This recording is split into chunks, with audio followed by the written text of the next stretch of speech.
哥，你回来了。跟我走。你要带我去哪儿？回家。可这儿就是我们的家呀。现在不是了。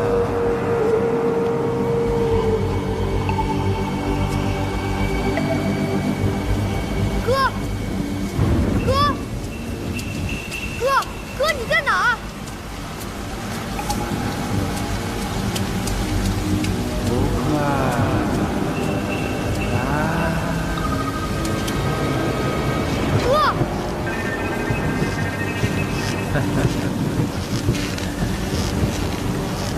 不快，想哥了吗？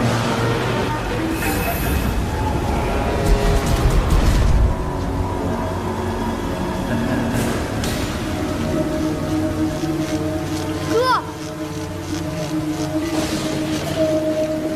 不快来！哥，你在哪儿？我就在你的前面啊，到这儿来。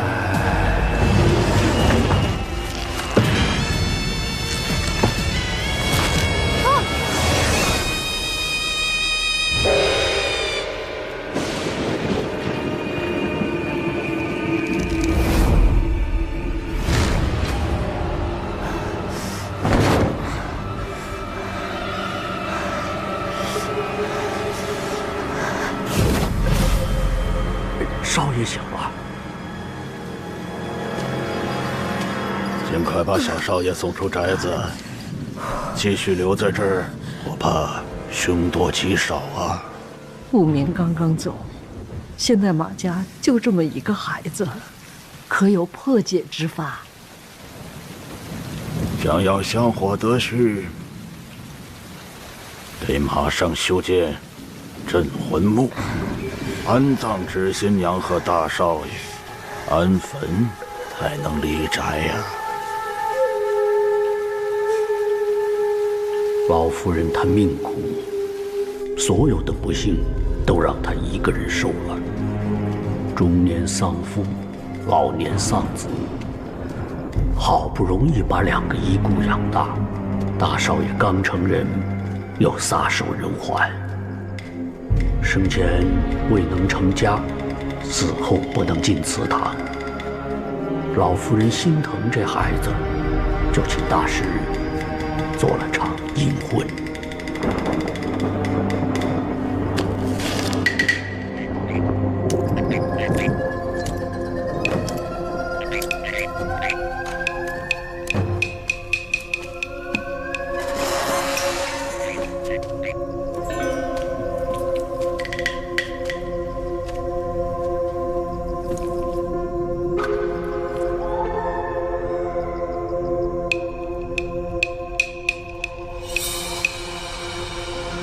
是你要嫁给我哥哥吗？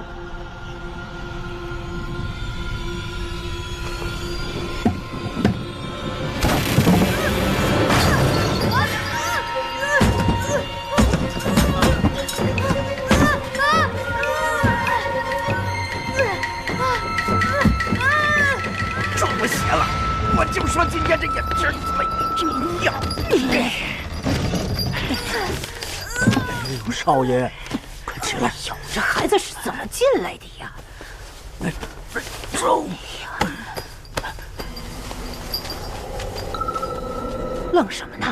这时辰就要到了。人显战身，这纸新娘不能嫁，得烧了。烧了咱们用什么呀？忌讳呀！这都这个节骨眼了，还管什么忌讳不忌讳呀？赶紧把院里看戏的仙人们请进前屋去。哎呀！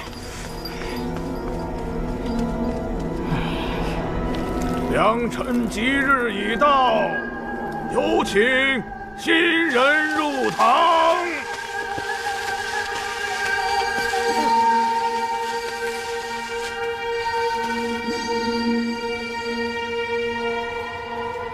一拜天地，二拜高堂，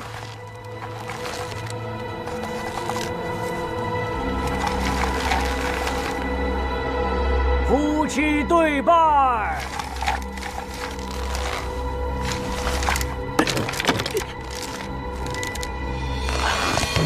知新娘好像动了，做好你的事儿。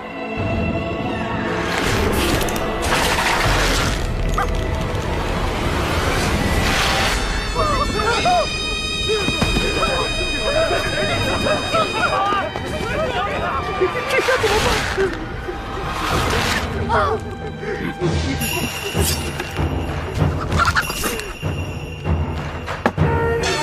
我跟你说，现在知新娘不能用，你不听，就是不听。快点让大少爷入关呐！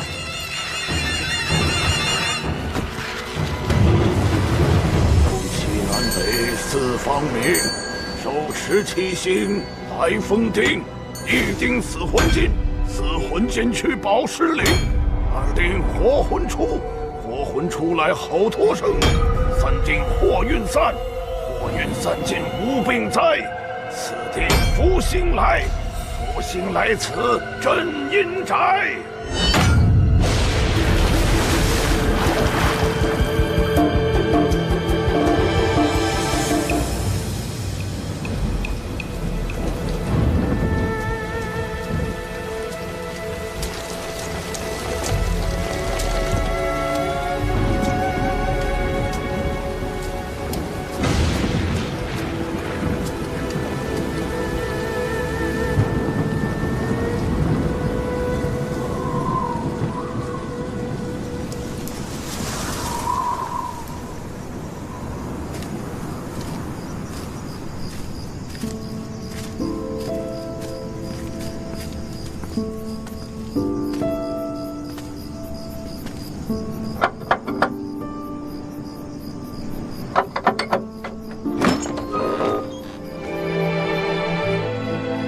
赵叔，少爷，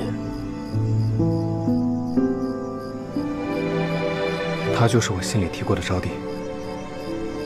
啊，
主人回来了，你怎么主人回来了？这是干什么呀？回来了啊！这屋子呀，很久没人住过了。告诉他们，主人回来了。他们是谁啊？招娣姑娘就住在这儿，少爷跟我来。赵叔，不用麻烦了，我跟招娣住一屋就好了。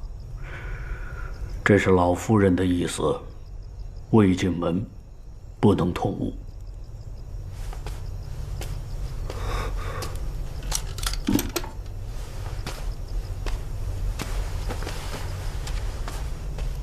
你一个人可以吗？可以。成亲的事，我晚一点会告诉老祖宗。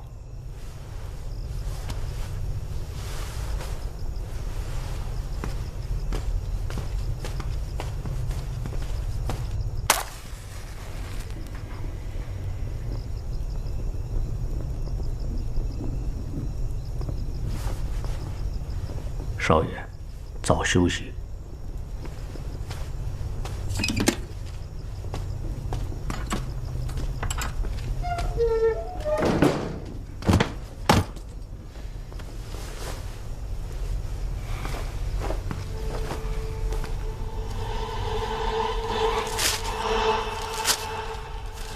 满墙的符纸弄得家里乌烟瘴气的。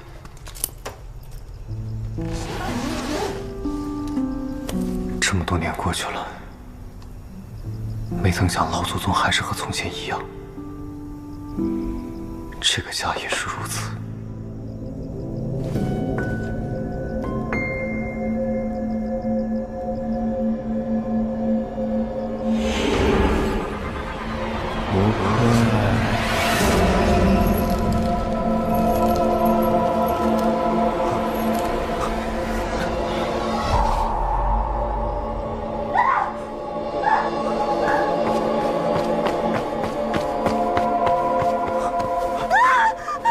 招弟，是我。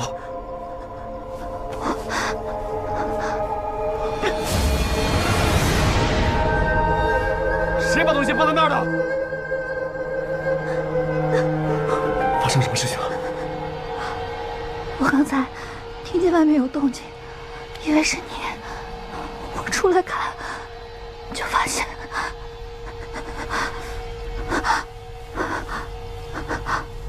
你在找什么？镯子，我的镯子。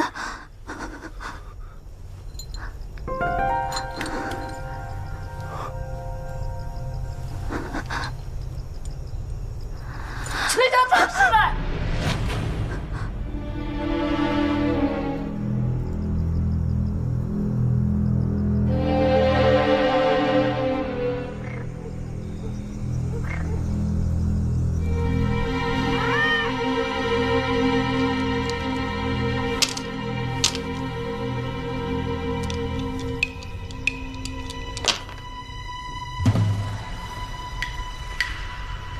！11年了，不该来的又来了。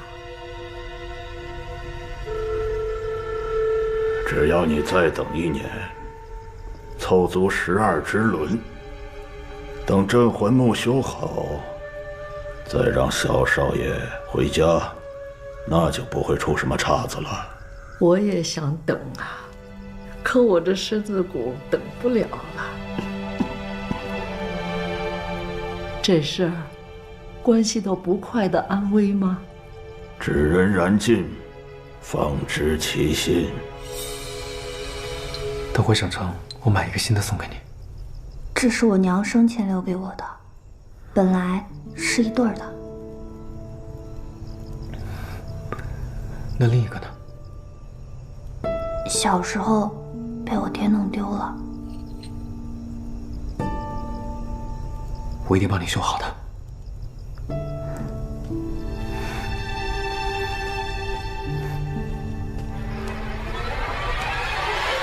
我马上回来。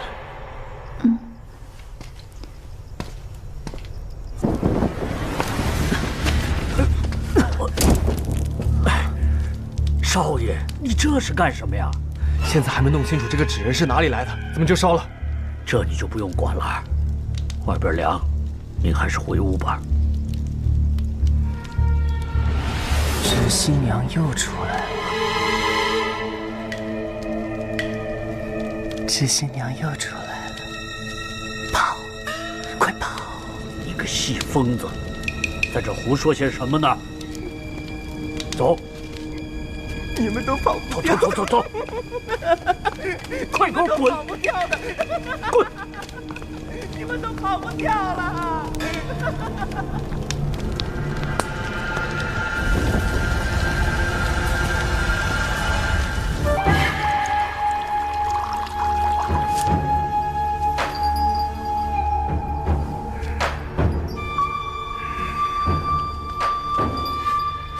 您要的纸人灰烬。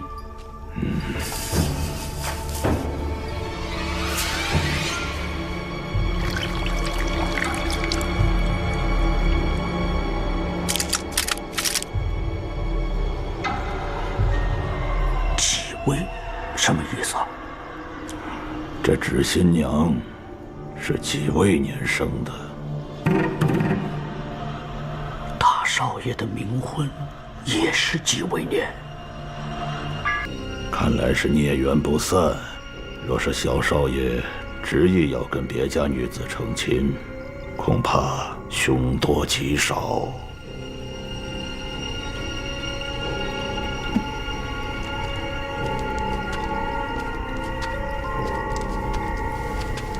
都这么多年了，他还不肯放过我们马家吗？原本只要等镇魂木修好，将纸新娘镇压其中，少爷再不会被纠缠。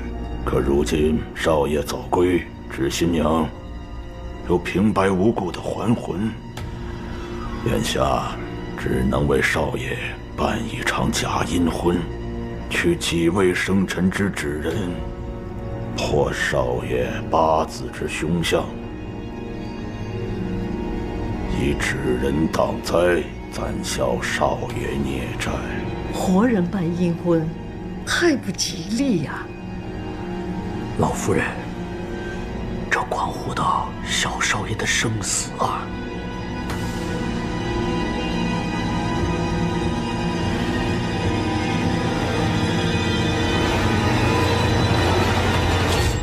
自己驾耕房，卯不入人堂。蓝月即嫁娶，15婢3娘。15不是鬼节吗？是的，夫人。就这天的卦象是大吉，这事儿啊，越早办越踏实。老祖宗，跟纸人成亲太荒唐了。我这次回来是要跟招娣成亲的，不是跟纸人。你过来。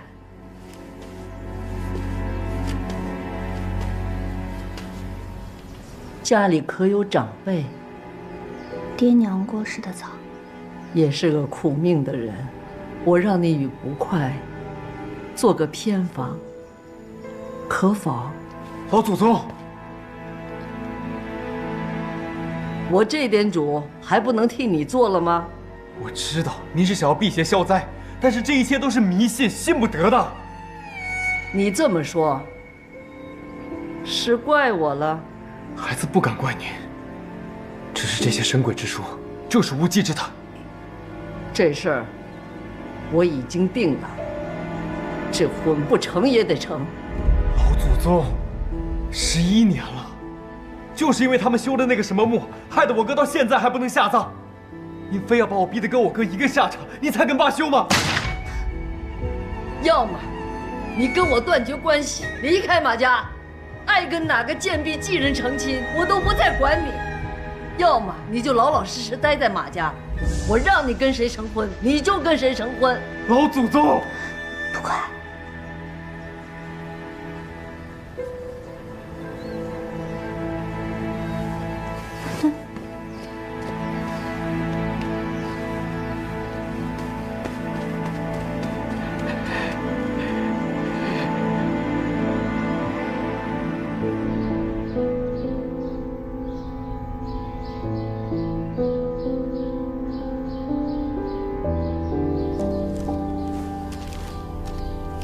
是因为我吗？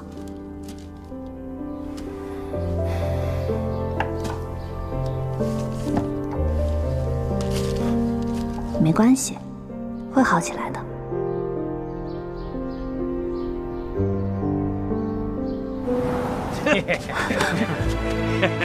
小妞挺别致。哎呀，小妞挺烈呀！我喜光天化日竟敢做这种伤天害理之事，给我去警局！站住！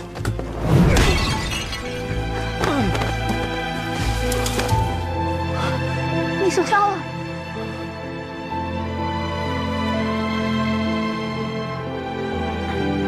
没事，会好起来的。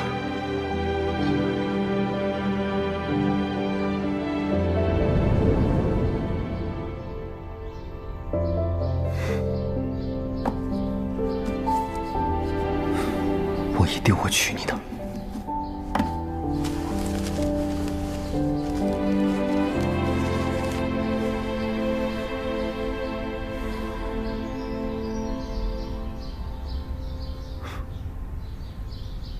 少爷，老夫人病情又加重了。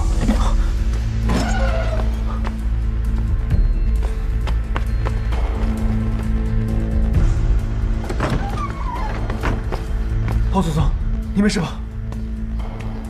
老祖宗，扶我起来。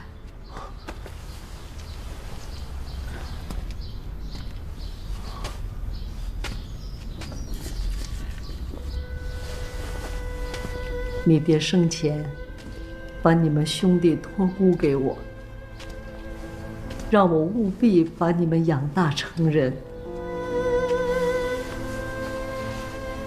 可咱们家苗稀呀，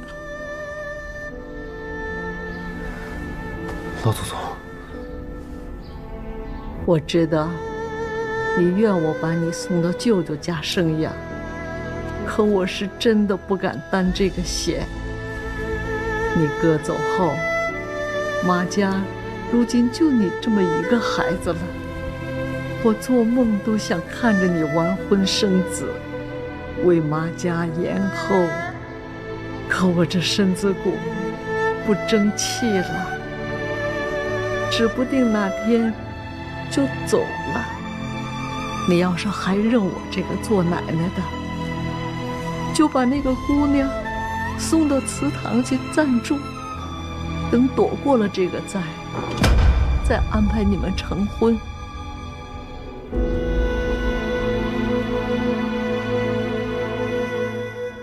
媳妇儿，等我赚到钱，一定给你织身新衣裳。哎呀！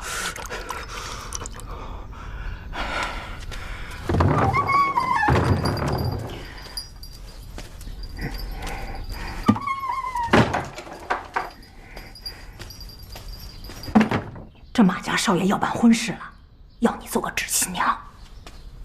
那信物带来了吗？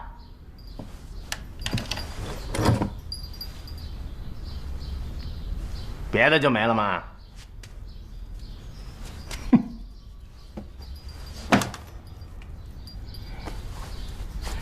少不了你的。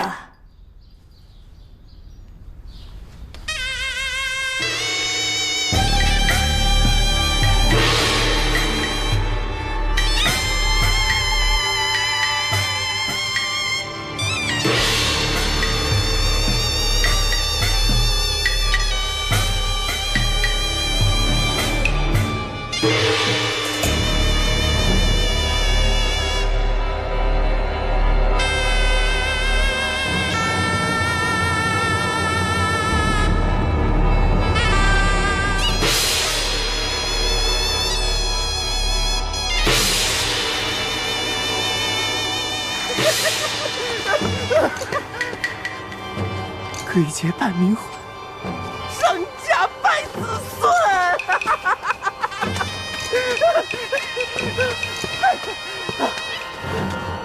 此孙无福报，又来办冥婚。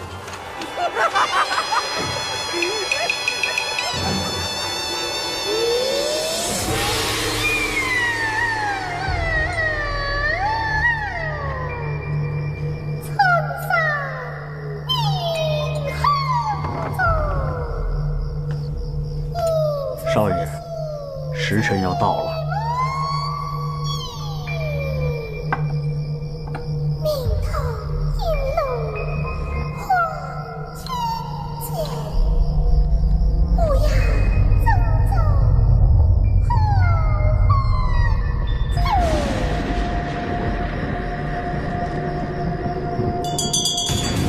良辰吉时已到，有请新人入堂。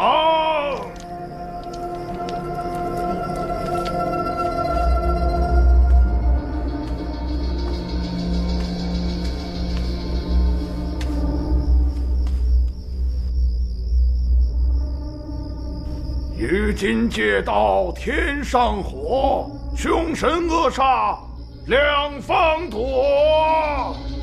新人脚踩地下灰，邪魔灵祟不敢追。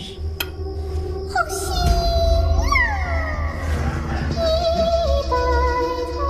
请戏搬了吗？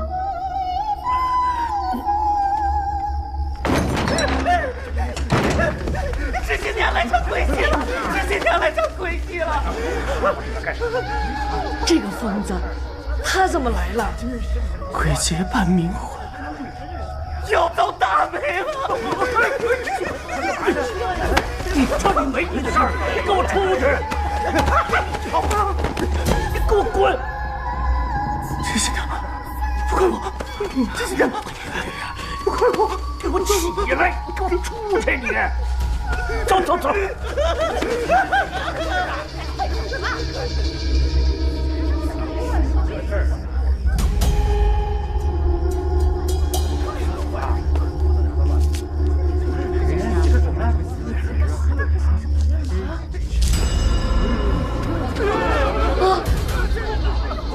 招弟，招弟！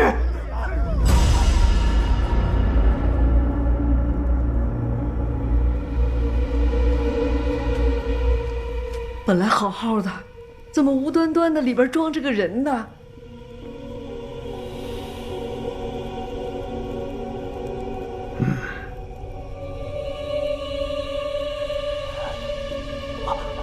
知心娘一做好就送来了，不可能有人动手脚。难道是知心娘想找个替身？怎么讲？八字为重，孽债难消，她想借那丫头的身子嫁给小少爷。眼下最重要的是小少爷。老夫人，慢点儿。你慢点儿啊。不管做替真假，小少爷为这姑娘公然中断了婚礼，怕是会招来不幸啊。要是再择良辰把婚礼完成呢？现在也只有这个法子了。我回去准备符帖，以防万一。好。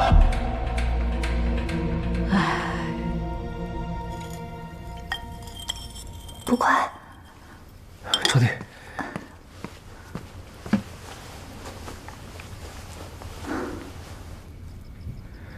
把药喝了，来。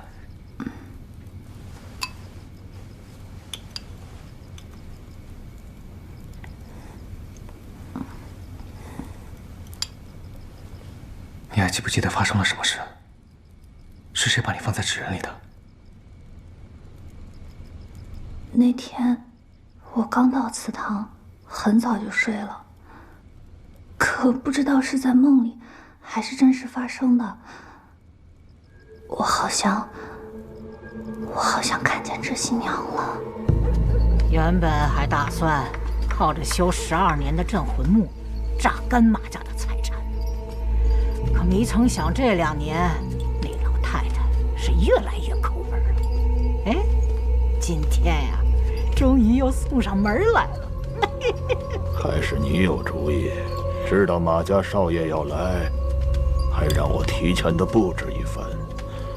但把姑娘装进纸人里的主意，你为什么不跟我说呀？要说这人呐，不可貌相，平时看着像块木头，想不到啊，这肚子里的心眼儿啊多着呢，把我们都给瞒着了。不是我啊，我还以为是你们呢。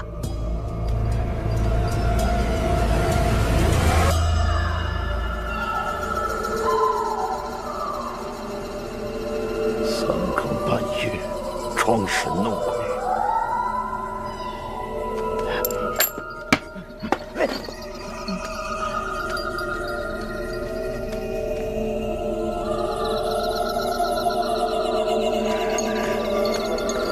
不是他们，那会是谁？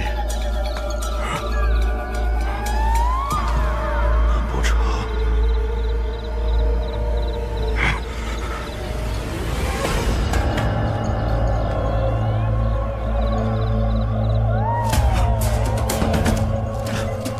是谁？到底是谁将那姑娘装进纸人里的？是谁？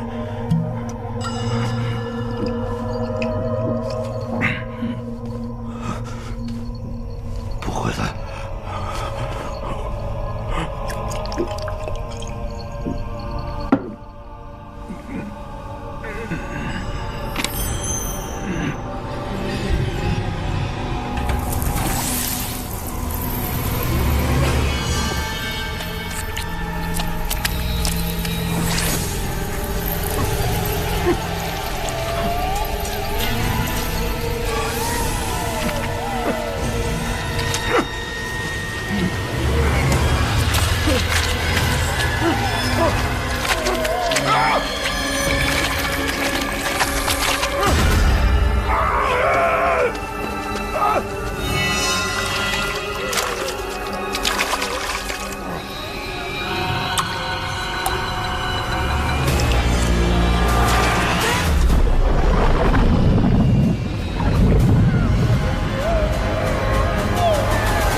动静，我看门虚掩着，就推门进来。我没成想着，就看到得去镇上报案呐！哎呀，干村的路都堵住了，还没疏通好呢。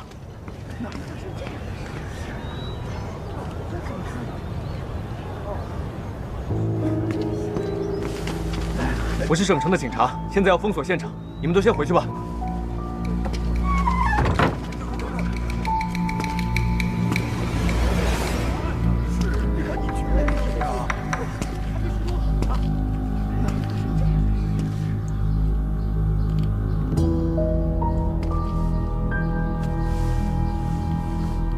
后警舆情。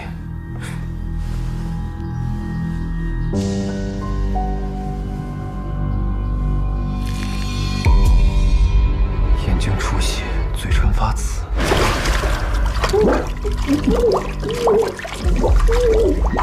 窒息而死。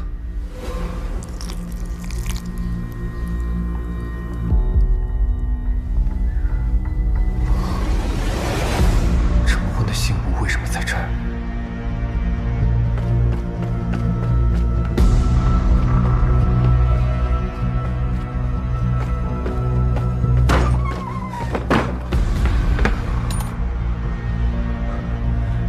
信物之前明明都在这里的。少爷，你在找什么？可有人来过这里？没有人来过呀。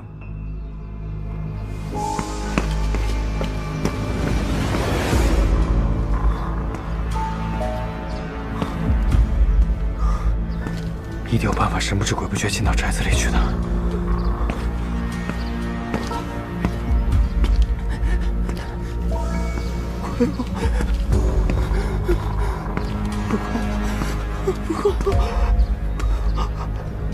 你在做什么？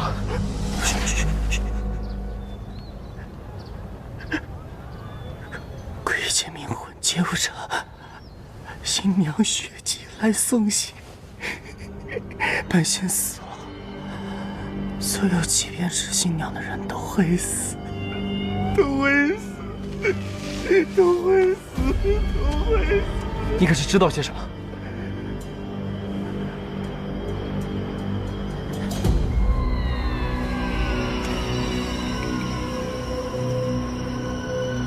知新娘要成亲，知新娘要和他在一起，一生一世，莫使穷年。他那么爱你，你为什么不和他在一起？为什么？啊！你说什么？知新娘，走！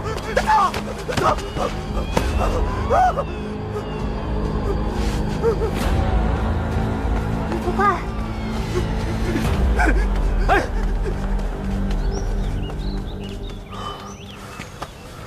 招娣，你怎么出来了？不在屋里好好休息？老夫人听说那半仙死了，喊了鬼媒人过来起仪式，说是要问名喊魂。喊谁的魂？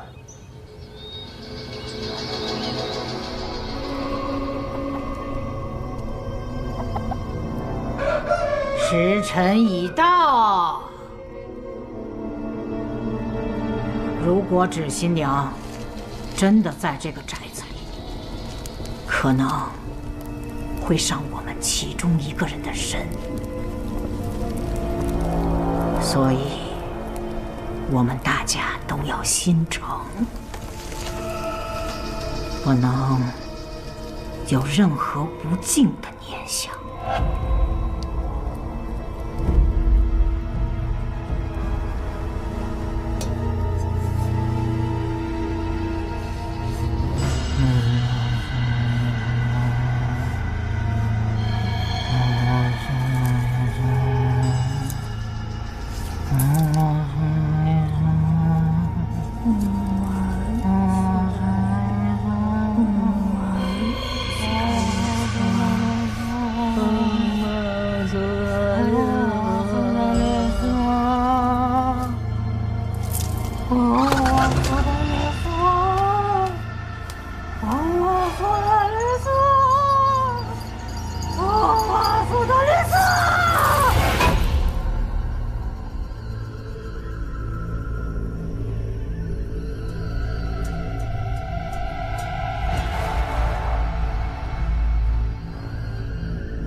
不明，你真的是不明吗？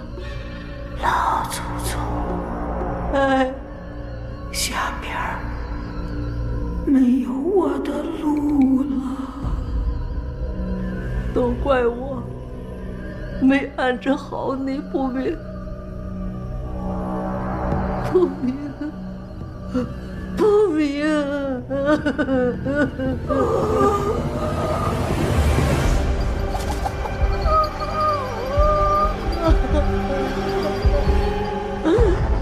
老祖宗，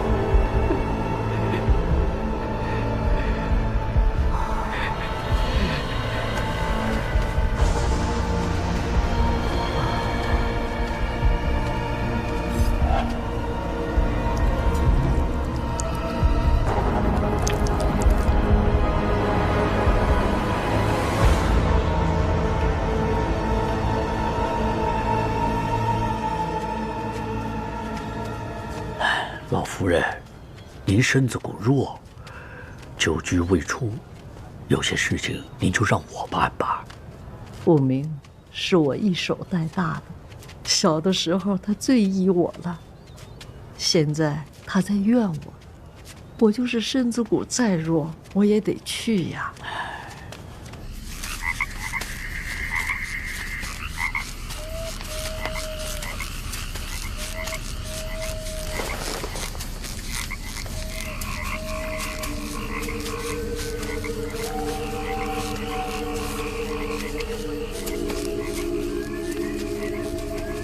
落轿。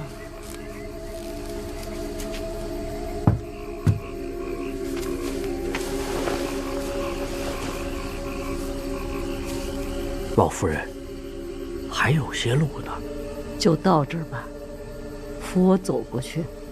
哎。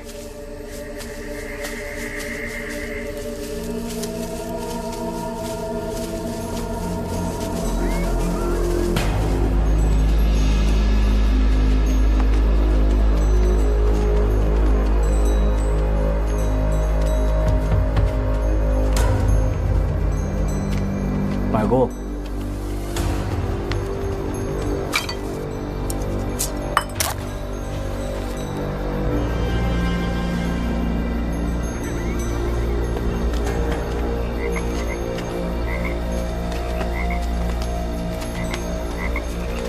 ，10多年了，用手也该挖出个墓了。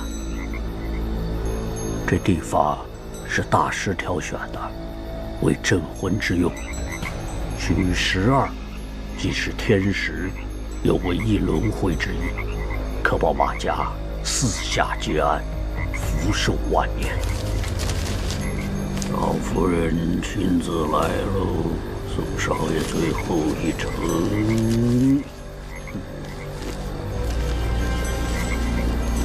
老夫人来了，诸位，接钱了。不明，今天送你入土为安，你就安心的上路吧。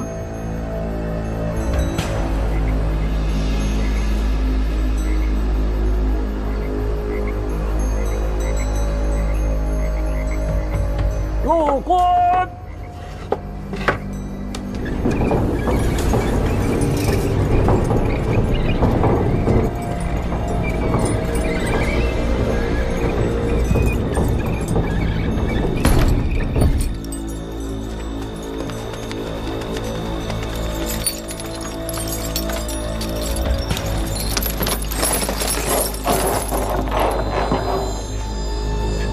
你们听到没有？难道我耳朵出问题了？你也听到了吗？怎么了？棺材里面有动静。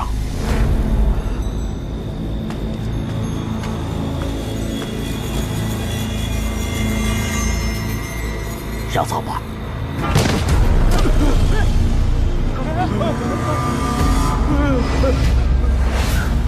冤有头债有主，冤有头债有主，把我们的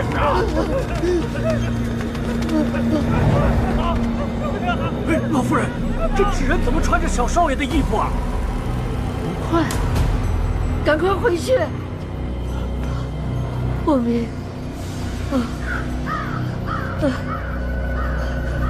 不明。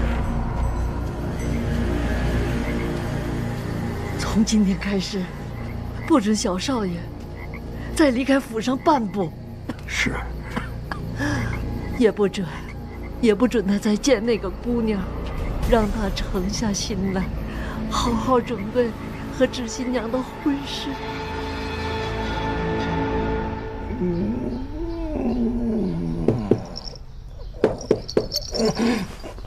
出事儿了！统领的事儿露馅了。如果真的露馅，倒也好了。那马家夫人啊，她信以为真，要去墓地安葬马不明，结果就听见棺材里有动静啊！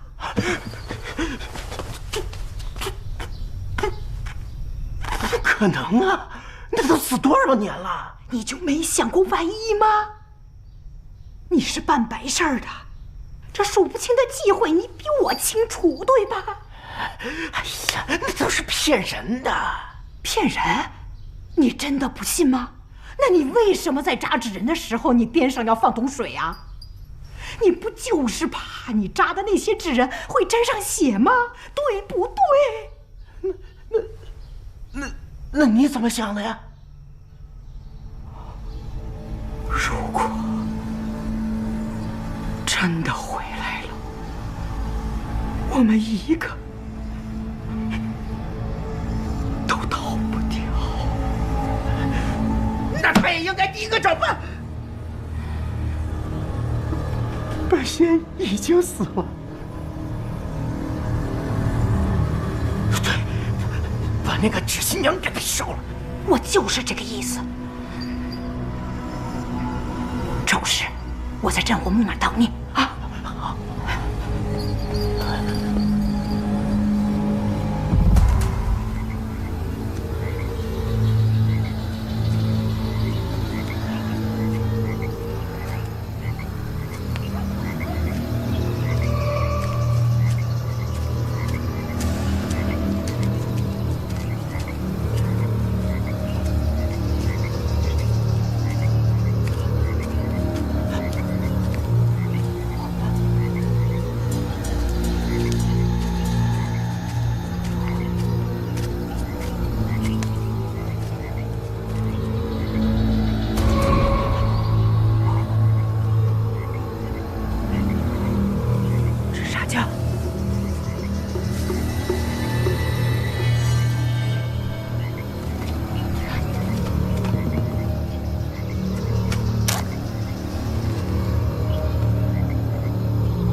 纸扎匠，纸扎匠。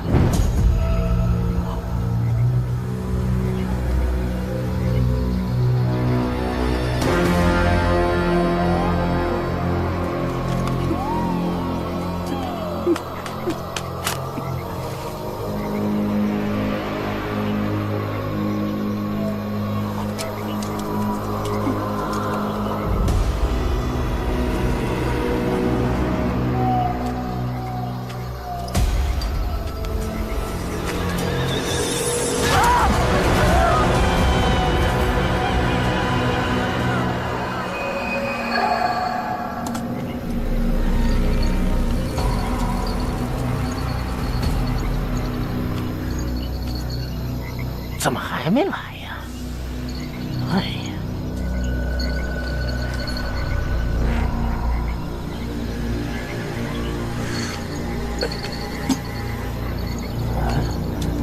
张叔，张叔，你听我说，凶手就是在利用纸新娘来做曲。你们不能让招娣一个人住在祠堂，她现在处境很危险。哎呀，少爷，老夫人这么做都是为了你好。张叔，开门！开门！你们找谁啊？我们来报警。报警到镇子上去啊？马少爷呢？我在这里。张叔，快帮我开门！哎呀，我们家少爷不管这事儿。我纸扎匠今儿在马家坟地撞见了纸新娘杀人了。啊！我在这里，开门！马少爷，哎，这边，这边，是杀人了！我看到鬼媒人他在轿子里被杀了。什么轿子？你们家的墓地停了一辆轿子，鬼媒人就坐在里面。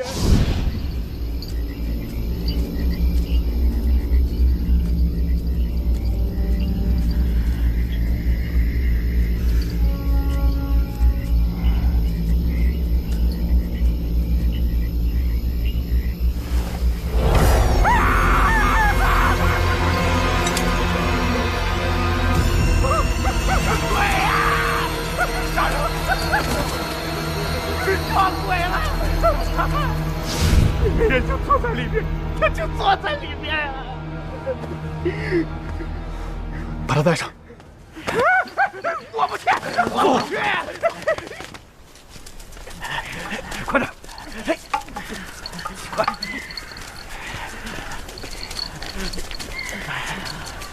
哎，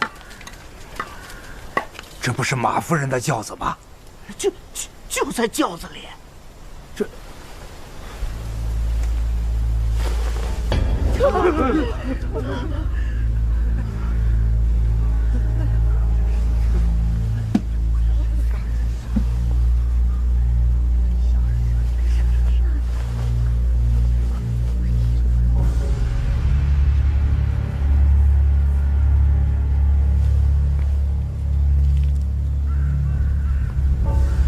这什么呀？啊？香叶草的灰。香叶灰，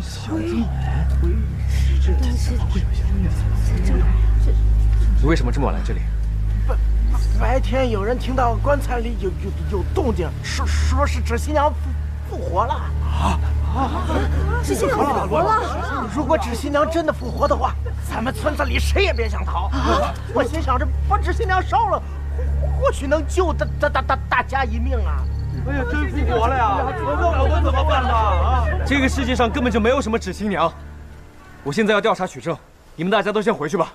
哎，马少爷，现在大伙都好奇这个纸新娘到底是不是复活了。趁咱们现在人多阳气重，我们一起撬开棺材一探究竟，这样大伙才得以心安。哎，对，是，走，撬棺去吧，快去吧，咱们人多，这是我们马家的棺，要开，也是我来开。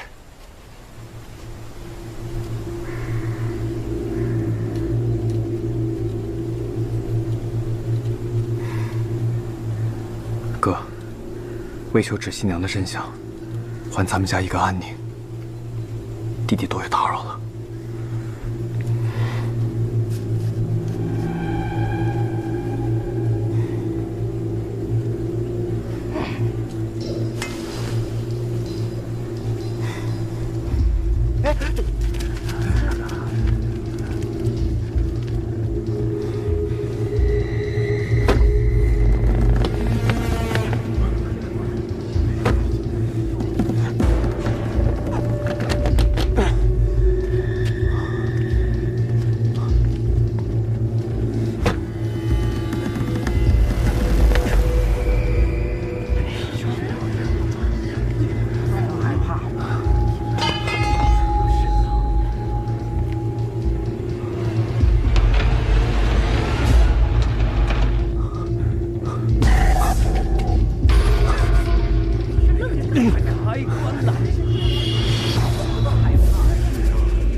这不是马夫人的猫吗？啊，这新娘呢？这新娘去哪儿了？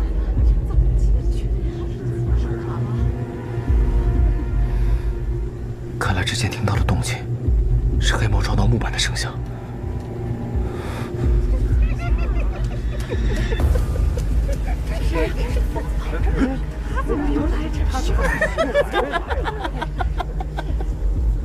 知新娘不去，害人有害己。什么意思？那家要遭殃，死了一个两个，很快就轮到你了。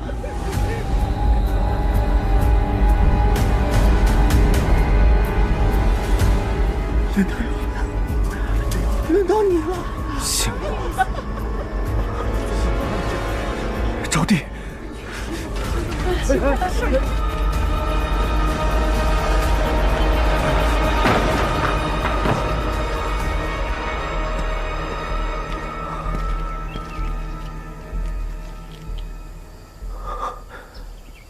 招娣，不快，吓死我了。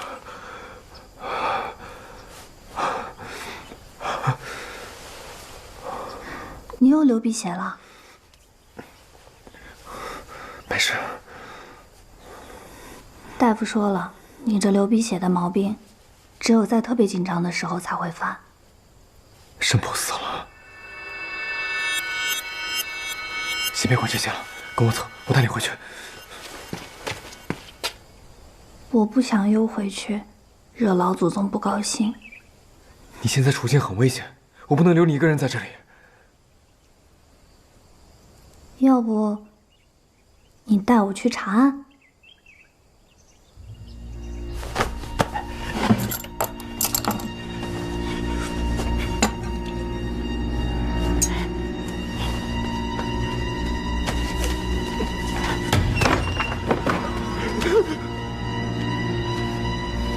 你准备去哪儿？不在这儿，去哪儿都行。出村的路已经被封死了，你哪儿也去不了。总比待在这里等知新娘索命强。你们要干什么？当年那场阴婚到底发生了什么事？我不知道你在说什么。11年前纸新娘复活，你还记得吗？都怪你的血沾在纸新娘身上，犯了忌讳。我要听整个事情的详细经过，从你扎纸新娘开始说。我就扎了个纸人，什么都不知道。当初谁找的你？鬼媒人，他把信物交给我，让我扎纸人的时候放在里面。什么信物？名字和八字。名字？谁的名字？随便写了个名字。随便写了个什么名字？不记得了，就在电户本里随便找的。电户本。跟我走。媳妇儿，都在这里了。平时都是谁在记录的？啊，是老夫人亲自记录的。可这名册是从我哥阴婚之后才开始记录的，之前的呢？不清楚。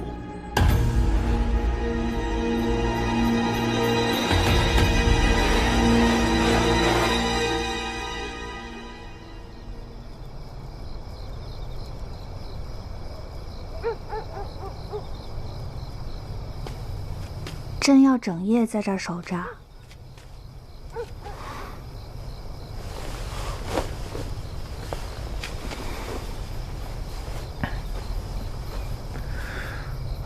他是唯一一个跟当年那场阴婚有关的人。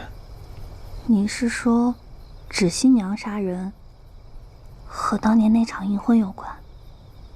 他很有可能是下一个受害者。外面这么凉，快回去睡吧。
莫非是纸扎枪留下的？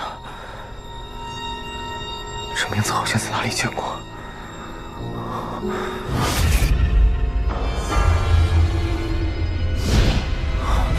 戏子。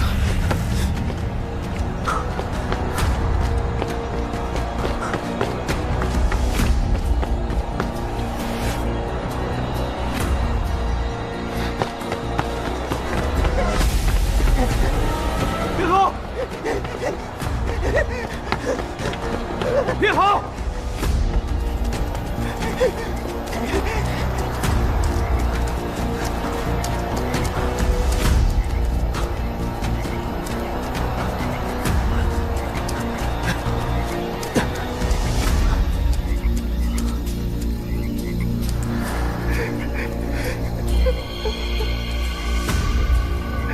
那声音是谁？所有人都是你杀的！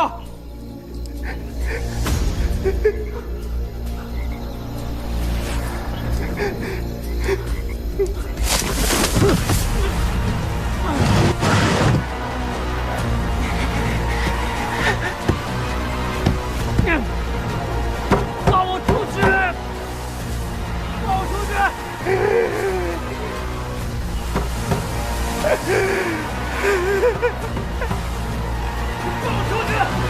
晚风吹回千溪香。放我出去！放我出去！放我出去！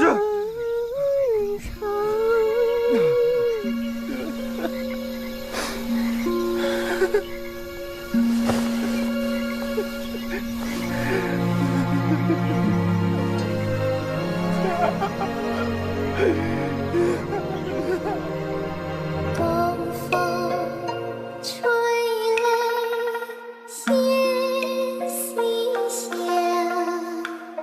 晨曦花前西落花。你写的？嗯。写的真好。你也喜欢唱戏吗？我可以教你。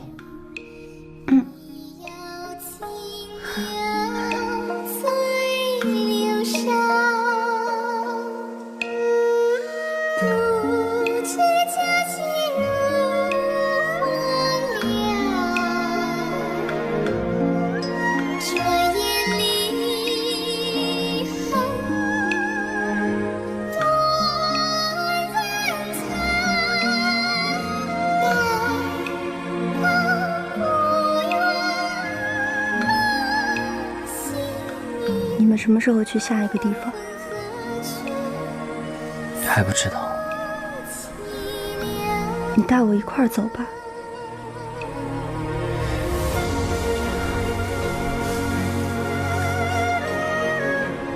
是不是出什么事了？地主家的人来我家说亲了。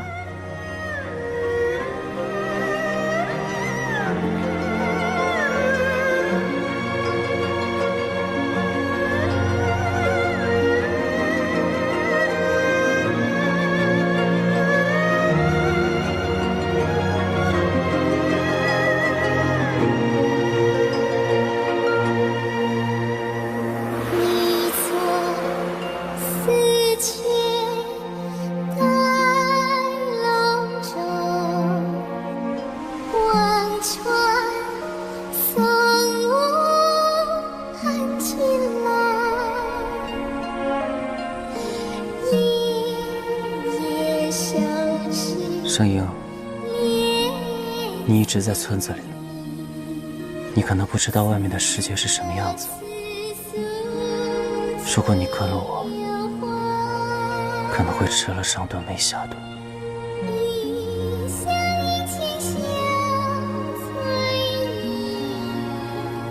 你忍心让我嫁给别人？我的意思是，你真的要想清楚。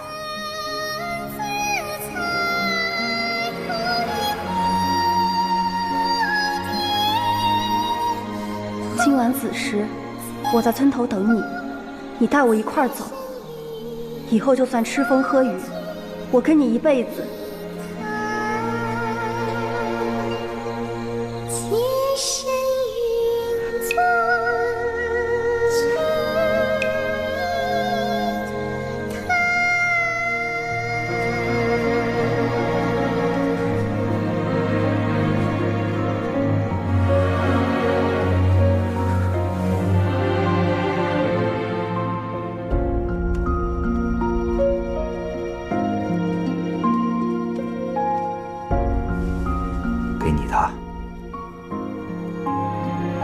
作丝雀，待龙钟。望穿松吴，盼君来。夜夜手持莲枝缕，只得尺素寄幽怀。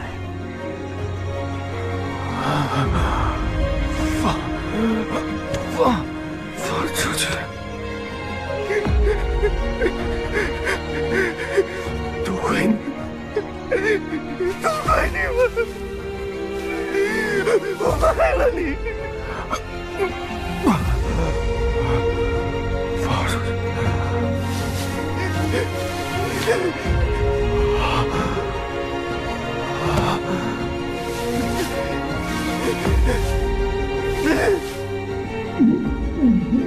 住手！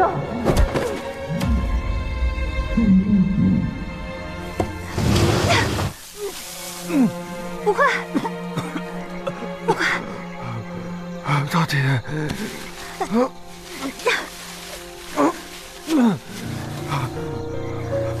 没事吧？有没有受伤？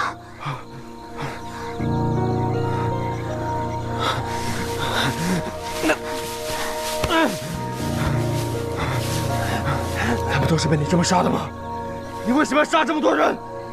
知新娘跟安圣音到底是什么关系？不怪我，要怪就怪你们这些有钱人和你们养的这些蛀虫，怪他，就怪他们。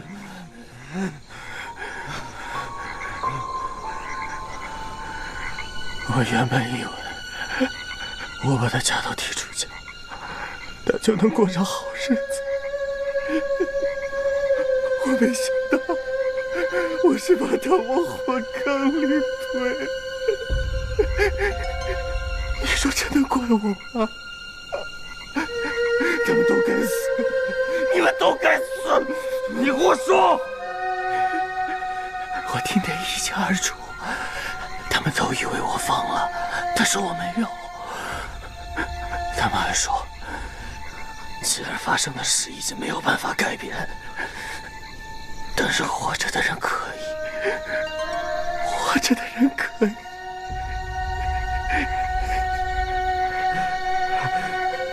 老祖宗是不会让这种事发生在马家的。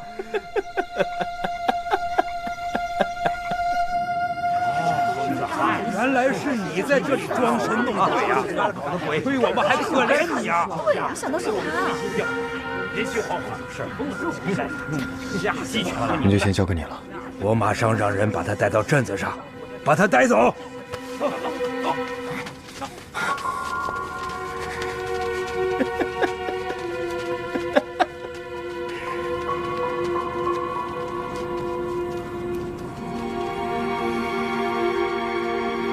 走吧。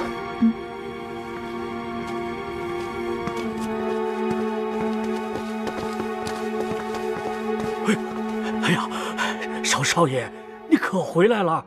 怎么了，张叔？老夫人她快不行了。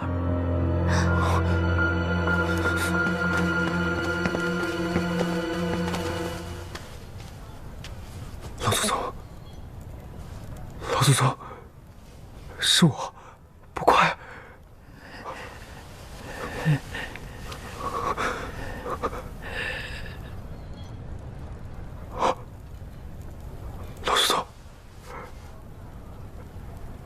老祖宗，老祖宗，老祖宗！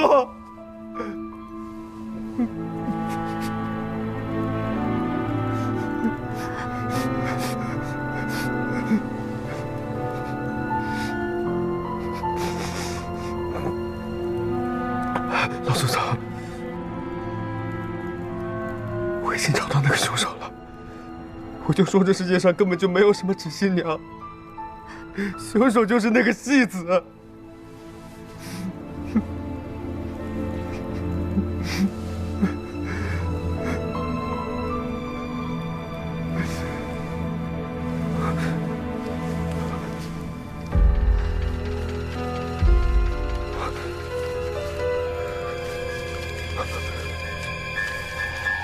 情报册很生硬，就在电户本里随便找的，是老夫人亲自记录的。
和戏子说的一样，他利用了纸新娘做伪装。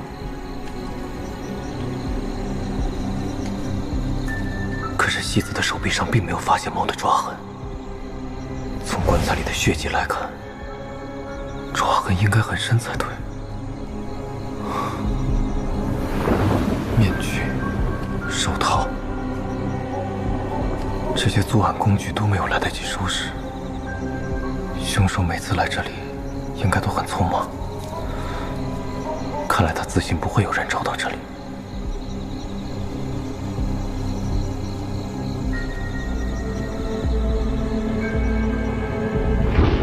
迷幻粉。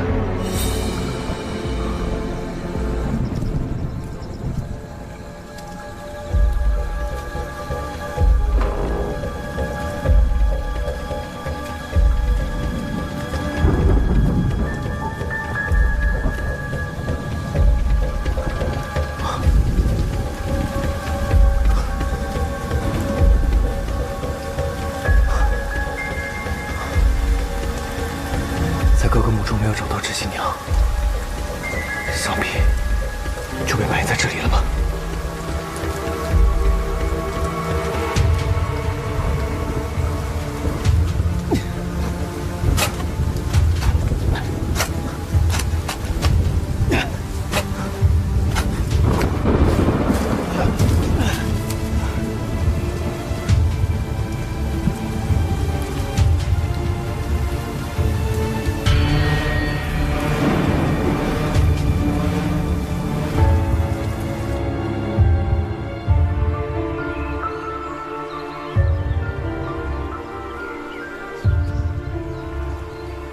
不快，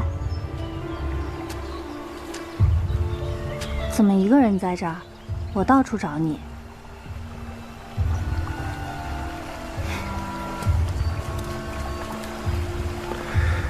我帮你收好了，一直没来得及还给你。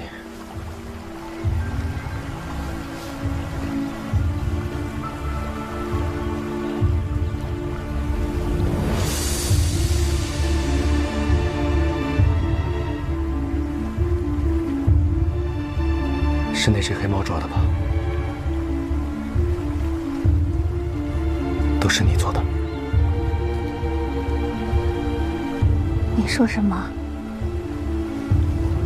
你说这个镯子是你娘生前给你留下来的，原本是一对。偷走信物，伪装成纸新娘，看我像苍蝇一样四处调查真相，是不是觉得很可笑？不管。你处心积虑地和我在一起，就是为了回到这里报仇吗？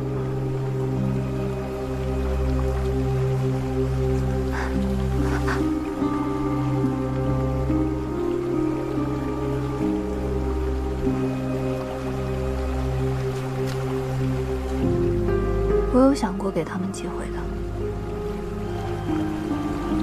我不止一次地告诉自己，如果他们已经改邪归正，我可以为了你，把一切仇恨埋在心里，带进坟墓。可他们没有，他们还是像当年一样想要拆散我们，就像让我家破人亡一样。告辞啊，你慢走。哎，张管家，对这种人呐，还是小心点为好。当初马大娘生病，就是因为他们说有什么邪灵上身，结果耽误了治病的时机，走了。放开我！有劲儿啊你！放开我！干什么呢？小逆子！放开我！你吃饭没有啊？干什么你们？放开我女儿！没有天理了！我说不嫁就不嫁！安家老，安家老，安家老！我家姑娘在路上捡了我们的红包，就得跟人家儿子成亲。爹，我没有。安家老，不要不识抬举了！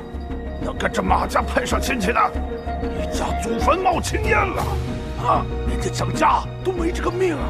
你懂吗你？老东西，去你的！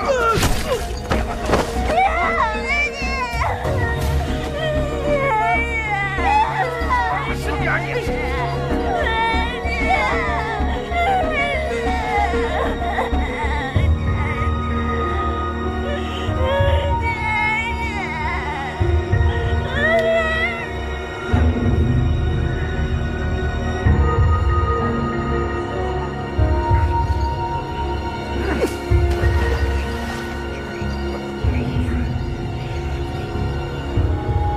当年，那半仙刚到马家的时候，正巧被我爹碰上。我父亲找到管家，好心提醒，却未曾想遭了杀身之祸。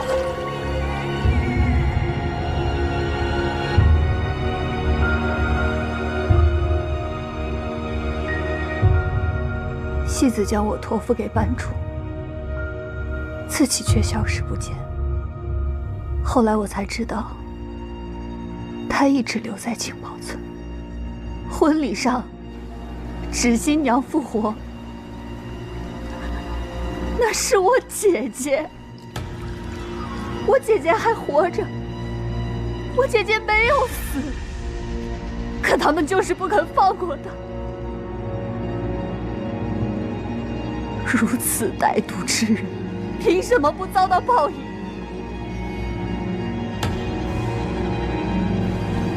所以我像当年一样，用纸新娘复活的幌子，先把他们离婚，再一个一个杀死。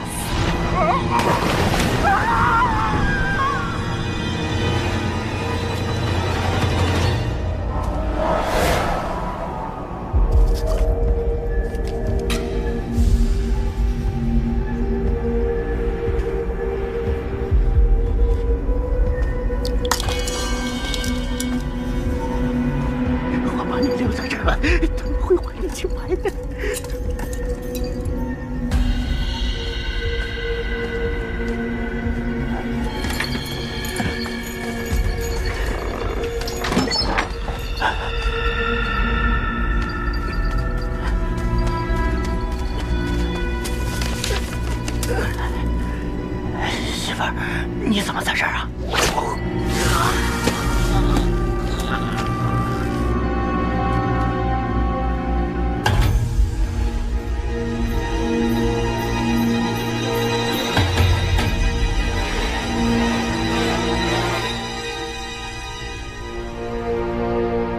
其实，在你发现第2个信物的时候，我曾假扮纸新娘去找过老夫人，可我竟发现老夫人一直在为当年的事忏悔。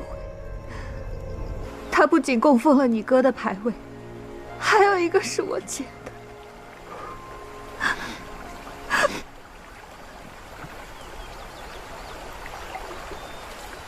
你忍受了这么多年的痛苦，为什么不告诉我？我可以帮你挖掘真相，让那些坏人受到应有的惩罚，包括老夫人吗？我又怎么忍心让你那样去做？我更不想我们的关系从一开始就带着目的，是你们家让我堕入深渊，可在黑暗中给我一束光的人，却又偏偏是你。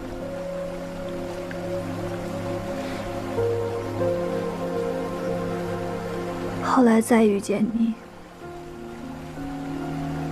是我一生中最幸福的事。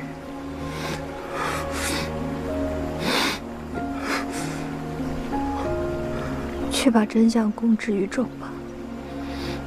你太残忍了，哪怕是在这一刻，我都希望有人站出来告诉我，是我做错了，是我搞错了，戏子就是那个凶手，招娣是被冤枉的，戏子他全招了。他是为了保护我，我也想保护你。对不起，我有想过以后的。良辰吉日已到，恭请新郎新娘入堂。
弟！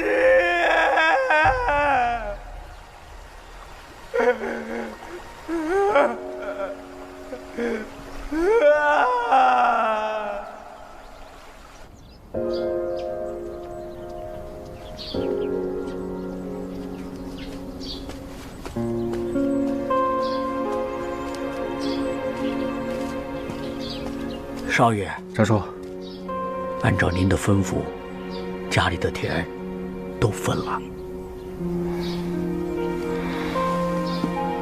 这个是老祖宗生前留下的一些珠宝，你就拿着吧。不，我这老身子骨啊，没几个年头了。少爷在这儿开学堂，用钱。哎呀，你就拿着吧。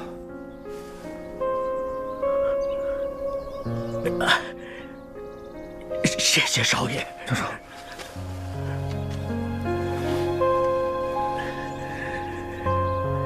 相信老祖宗看到少爷在这里开设学堂，教育孩子们病灶气魄，传输信奉，一定会感到很欣慰的。这是我打扫祠堂的时候发现的，想必是留给少爷您的。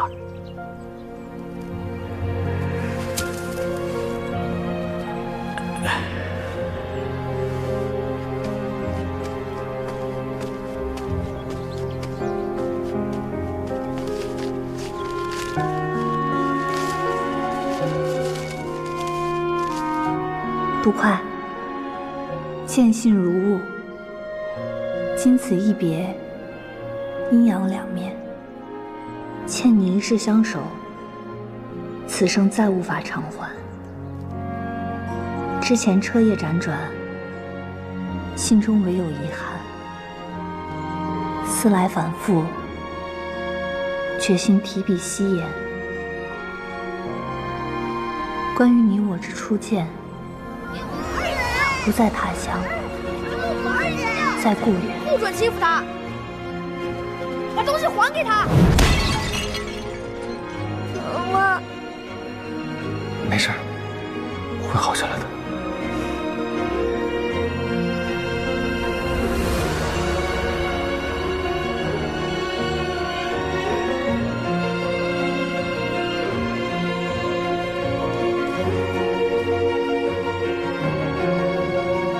老师，给你的。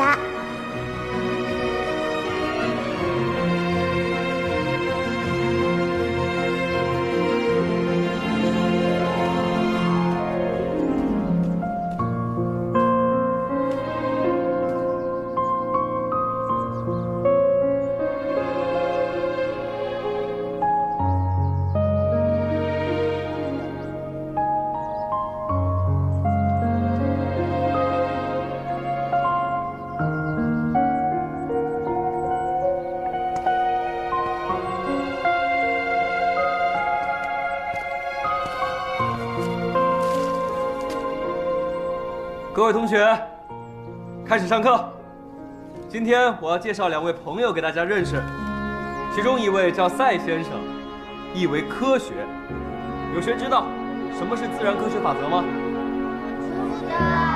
不知道啊？那科学精神呢？那你们知道要怎么才能？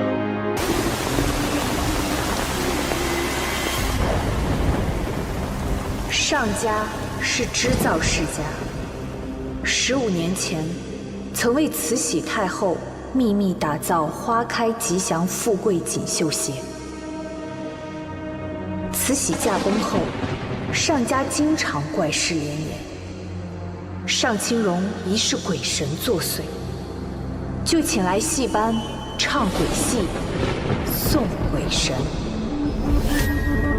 给人唱戏有规矩，给鬼唱戏更有规矩。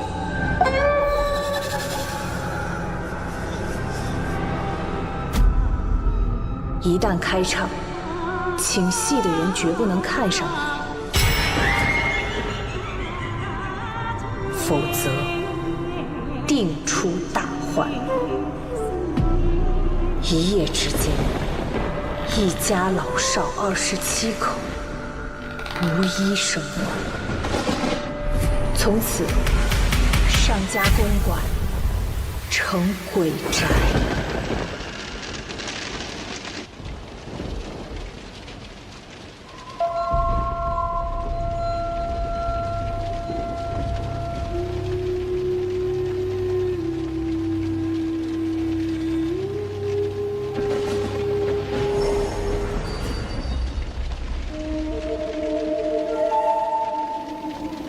怎么了，我呀？好像什么东西飘过去了。你可别吓我呀！什么东西啊？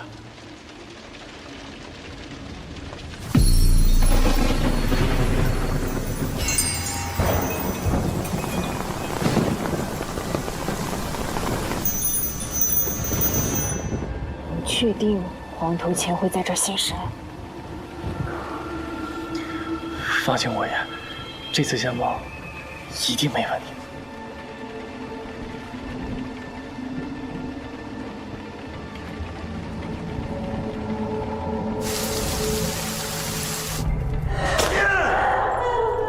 过瘾吧？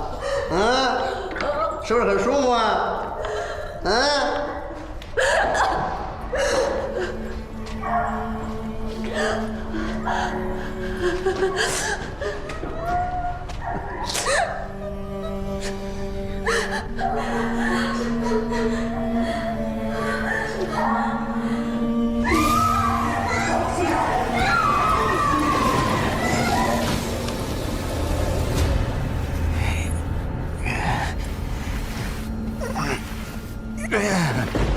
这死光头只会享受，老他妈让我干累活。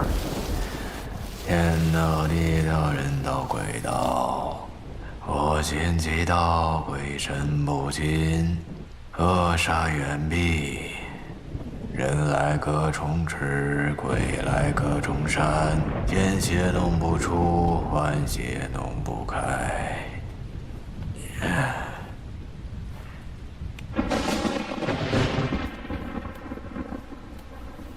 黄线路上别开眼啊！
声音就是从这里面传出来的。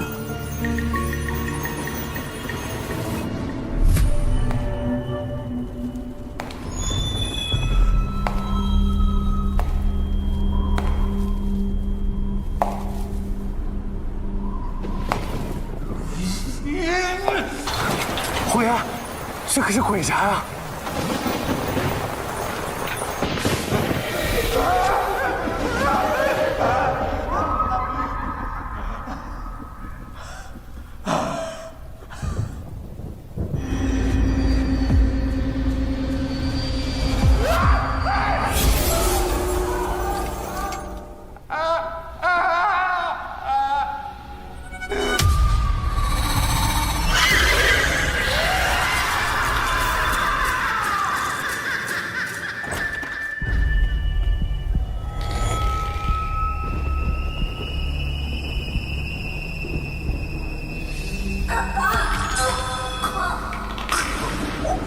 虎爷，别怕，有我在。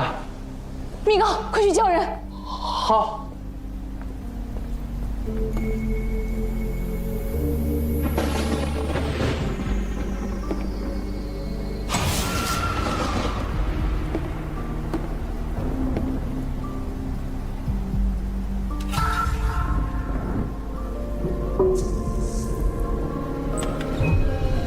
什么人？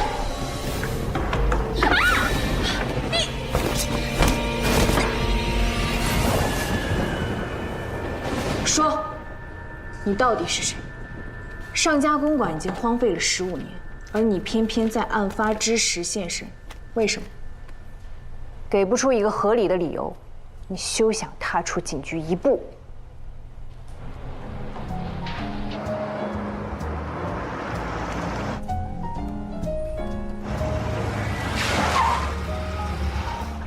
3、2、1。赵小姐，赵小姐，您的身份查证了，哈哈哈哈，一点没问题。你没事吧？我家小姐，可是海外华商会会长赵振鹏先生的独女，为了购买房产专程回国，刚刚办起的手续，不久卷进了此案。花5万大洋买座鬼宅，跟你有什么关系？这些东西只能证明他的身份，不能证明他和此案无关。都已经查证了，那个人贩子是自己失足摔死的。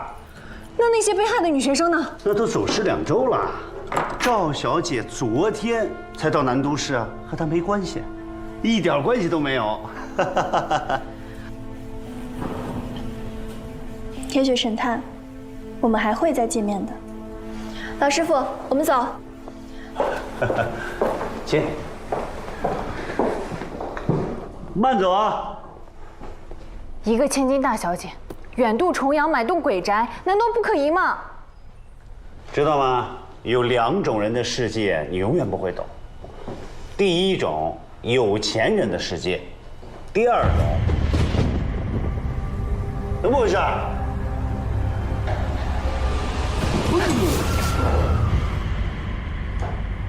局长，哎，局长，哎呀，这么晚了，您怎么亲自来了？拐人案件频频发生，这些魑魅魍魉一天不伏法，我心里就一刻不得安宁。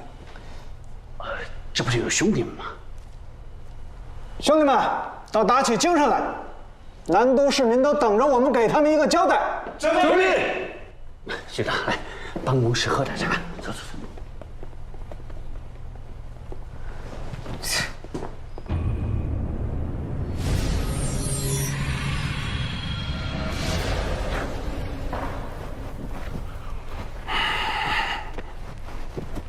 打死了？我还没过瘾呢，他就死了。不当家不知柴米贵，都是败家的东西。一口气被你们2个瘟神弄走了4个坟偶，这账可他妈怎么平啊？不弄死他们，难道弄死你？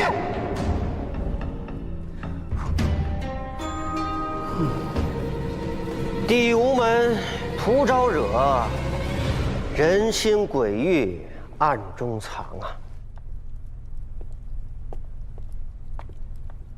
人怎么死的？三爷，没收住手，弄死了。我问的是皮瘸子。皮瘸子把坟偶带到宅子里头去了，原想着吓唬一下买家。临了，倒把自己给坑死了，唉。三爷，老四从警局漏了风，说是按意外事故处理。意外？鬼都不信吧？看看现场的黄纸钱和7字音符，都不是咱们的，还有那双绣花鞋，只怕……怕什么？怕是上家的冤魂索命吧？住口！道上不太平啊！那个人吩咐了，不管是腰门、里门、厨门，还有警局的老四，都要谨慎着点，否则的话，你们都会跟皮瘸子一样，那边作伴去了。三爷，那买鬼宅的富家小姐呢？查清她的底细。剩下的就是你们的活了。我今天来是有事要问你。这个扳指是你的。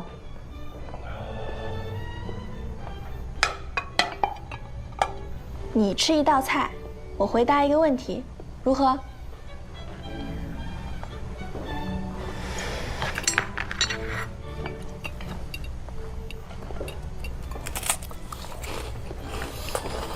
说简单。你为什么买这座公馆？家父身在海外，想为家乡做点义事，叫我回来置办一处房产，改建成福利院。而这里的风水和地段刚好适宜。你既然查过风水，就应该知道上家公馆是出了名的凶宅。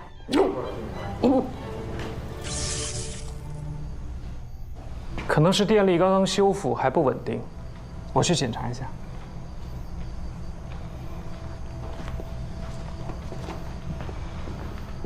我听说，15年前，这里发生了灭门惨案。那你不怕吗？我行善事，心里没鬼，怕什么？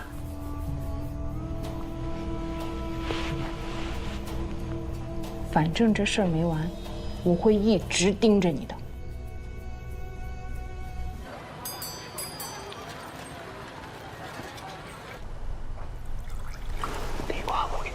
别打岔。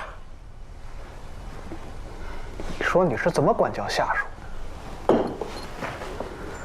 张小姐，我向你保证，关于景园私闯民宅这件事儿，我一定会严加处理。倒也不必，相反，是小伙警官救了我。我正是为了表示感谢，才专程前来的。鉴于昨天晚上的危险，我希望警局能对我提供人身保护。张小姐，我们警方没有职责为私人提供护卫，这点还请你理解。明白，老师傅。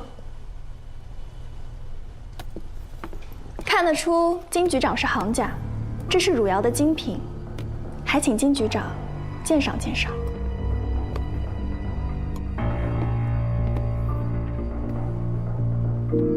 见者有份。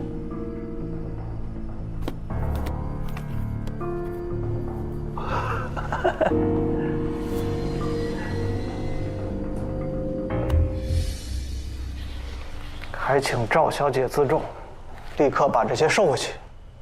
关于警方提供护卫的事儿，恕我们爱莫能助。老甄，送客。来，两位，请。我可以去，金局长，我可以去。甄小伙，进来都不敲门，有没有规矩啊？这是你说话的地方吗？赶紧走！哎，等一下。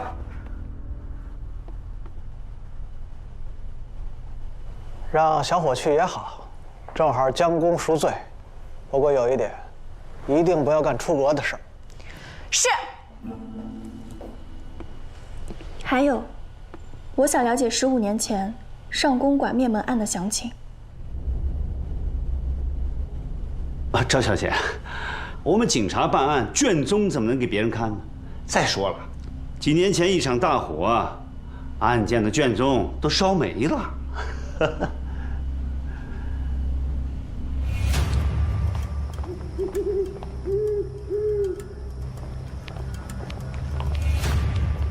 你说的来凤楼，就是真又破又烂的地方。大隐隐于市，这楼可是江湖买卖的集散地。你在警察局里找不到的情报，只要有钱，在这里都可以买得到。你当这是你家啊？你想进就进。来了，这个是入门的平卧，咱们仨是生脸，要进去可不便宜啊。为了这破玩意儿，花了我1个月的饷钱。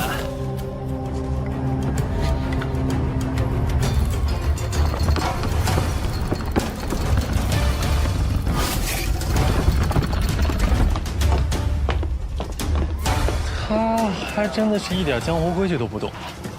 或许是大海里下杆子，深浅难料呢。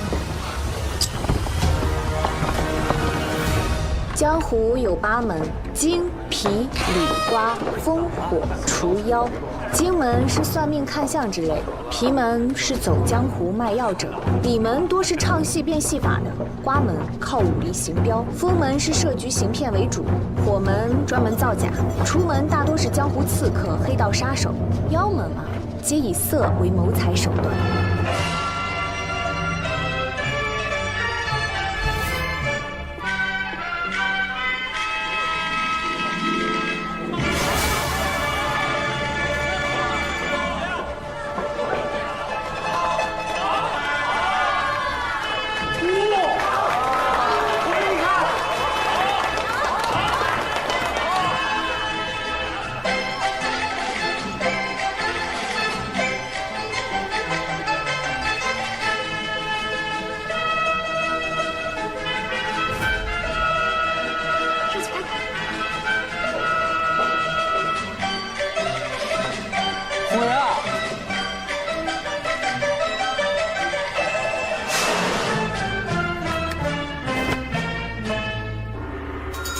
有客赏50大洋，只求7月上，失踪周家的姑娘下落何方？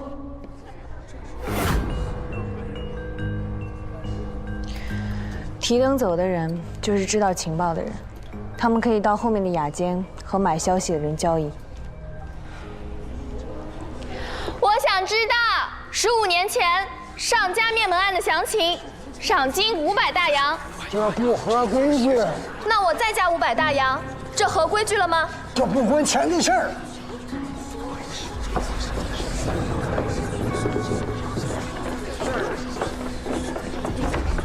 我呀，跑哪去了？2000大洋，上家灭门案的消息，我买定了。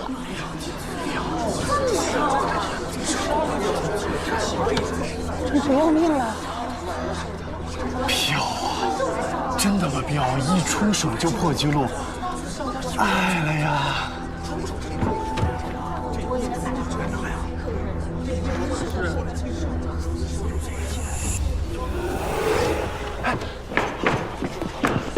走，你干嘛？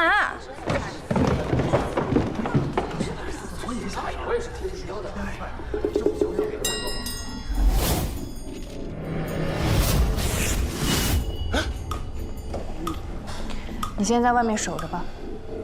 哦。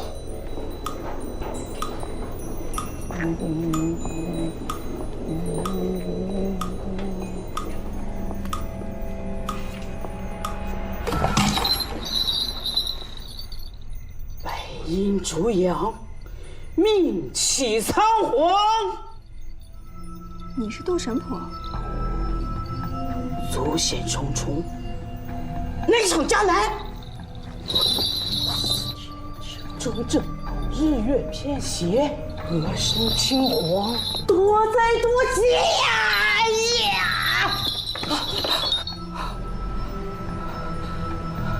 失传3大绝命，天杀哭血杀破了，白阴逐阳童子上，你难怪巫妖全是一面。你不是养氏的人，你是从阴间来的。你胡说什么？你看清楚，他可是个大活人。根据他的相格，与你相关的人，要惨遭横死，要飞来横祸。我可不是来算命的。告诉我，15年前上公馆到底发生了什么？不能说这件事情，不能说，不能说既然我是童子阴煞，被我缠上的人，不是横死，就是飞来横祸。杜神婆，你想选哪个？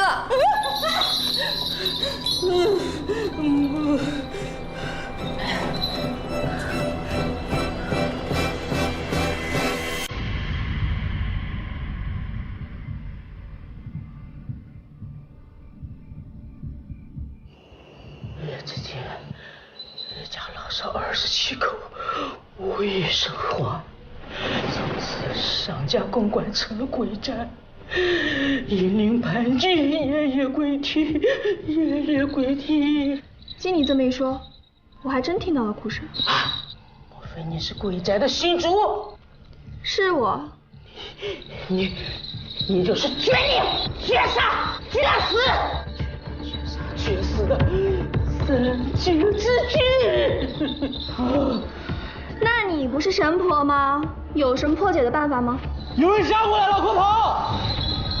走！追！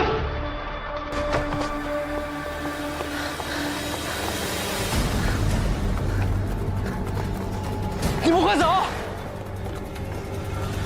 我在这儿，你们来追我呀！抓住他们！别让他跑了！站住！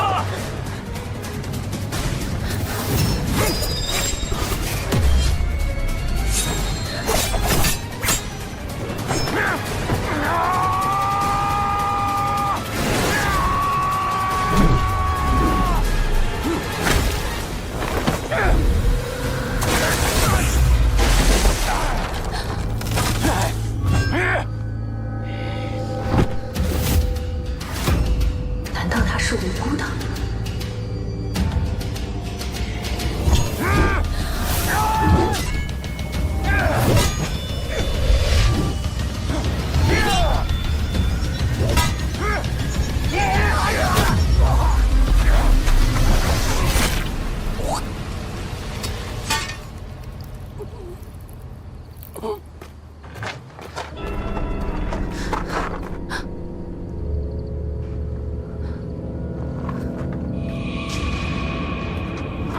别想了，快走！站住！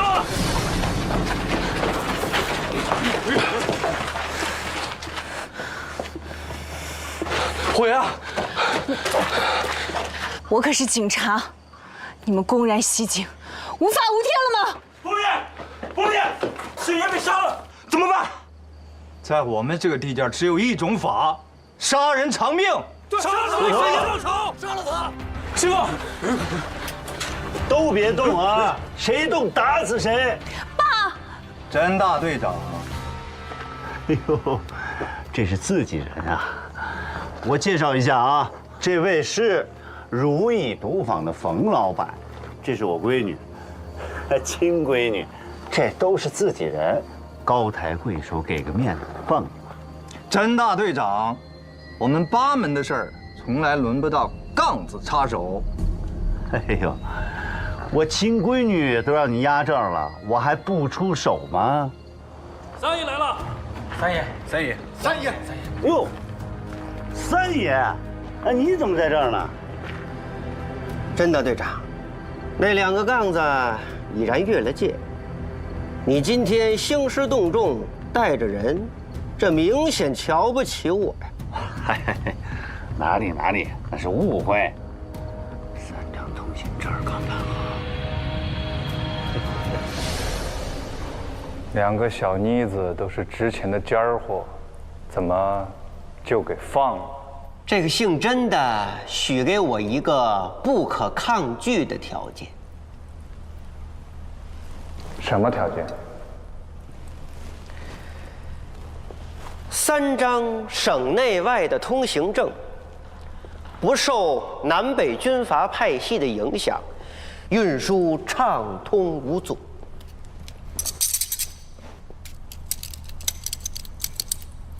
值，太值了。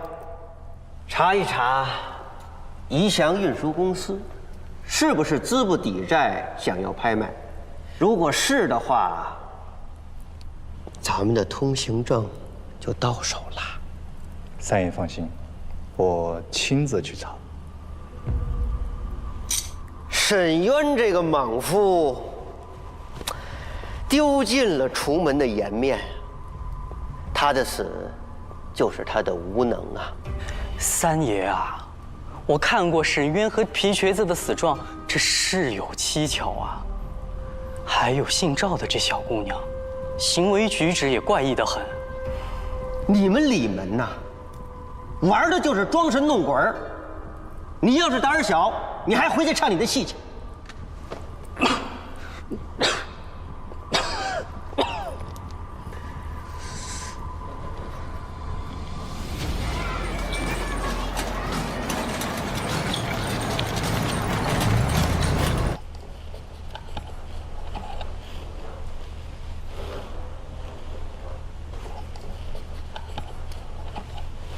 昨天幸亏你及时赶到啊，小伙和赵姑娘才能平安无事。老郑呀，你说小伙那边刚出事儿，偏巧你就带着弟兄们在来凤楼附近巡查，这也太巧了吧？啊？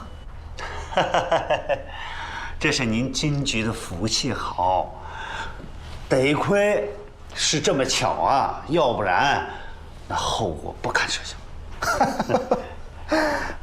去吧，去吧。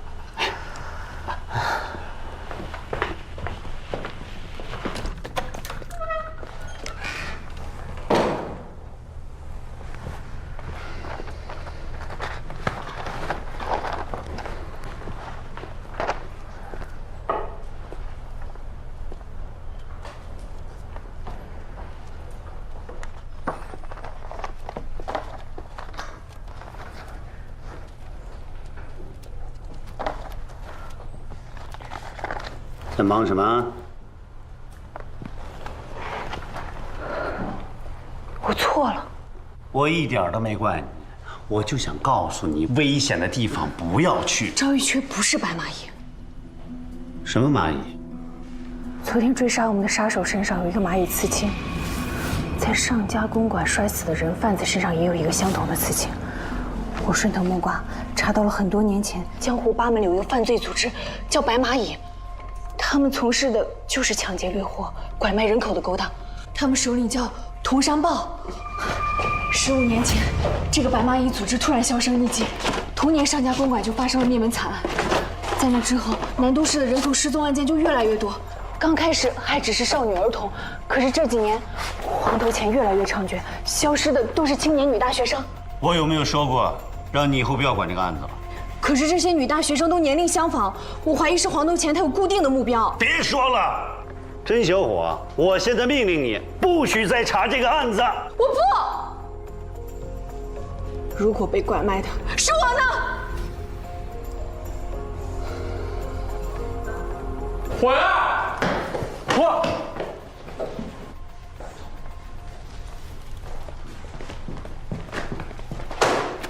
不让你盯着吗？你回来了。赵小姐说，晚上请人唱戏，就让我回来了。你唱戏？啊！站住！把资料收拾好。是。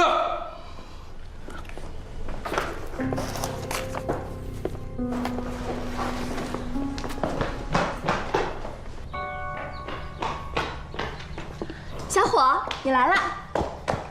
给你介绍一下，这位就是我请来唱鬼戏的先生。你疯了？你真的要唱鬼戏啊？杜神婆不是说了，灾祸始于鬼戏。灾祸始于鬼戏，咒灭鬼戏。或许这件事情还能有救，还能有救。我是不信鬼神，但是我信因果。所谓鬼神，就是看不见的因果。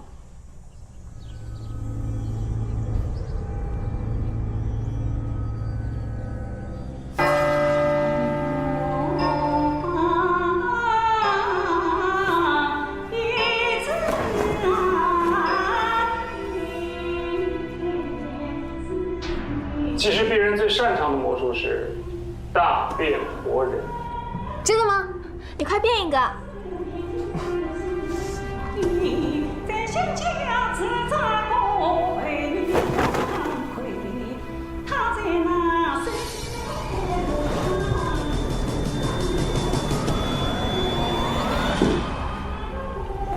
哇，劳师傅也太厉害了吧！那当然啦，劳师傅曾远赴欧洲，给魔术师马斯克恩当过助手呢。老师傅可以出来了，老师傅，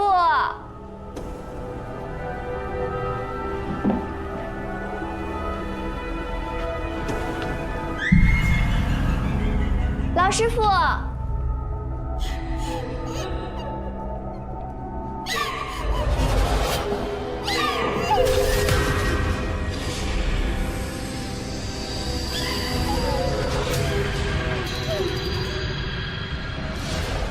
你觉不觉得少了点什么？还用说啊，老师傅啊！不对，是唱戏的声音。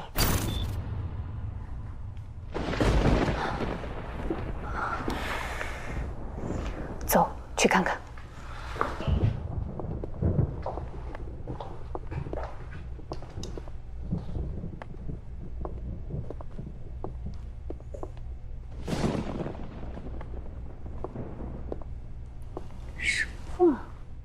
先生，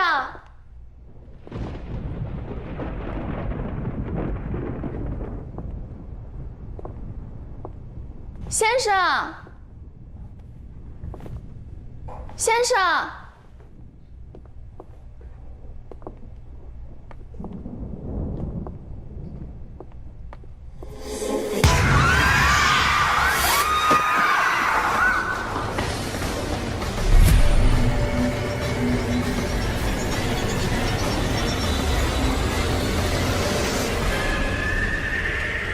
周一轩，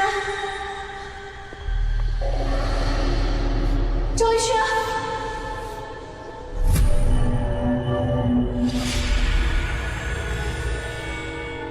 周一轩，周。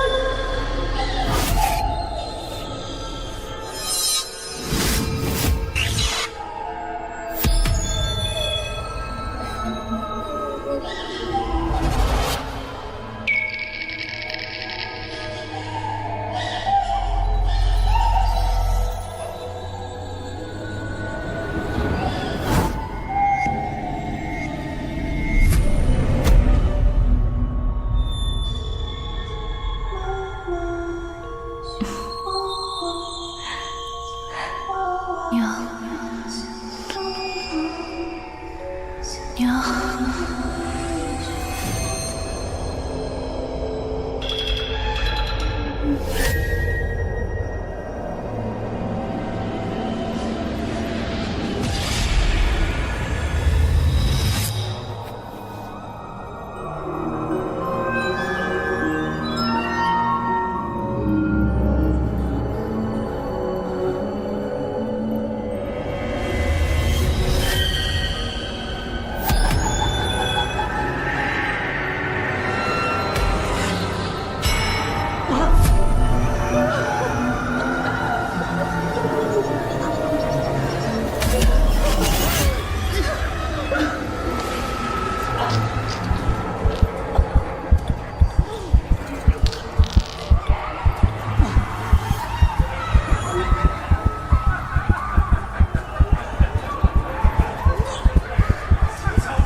你知道我昨天晚上都经历了什么吗？你到底在隐瞒什么？你为什么非要一直掩护白蚂蚁？还是说，你也是白蚂蚁？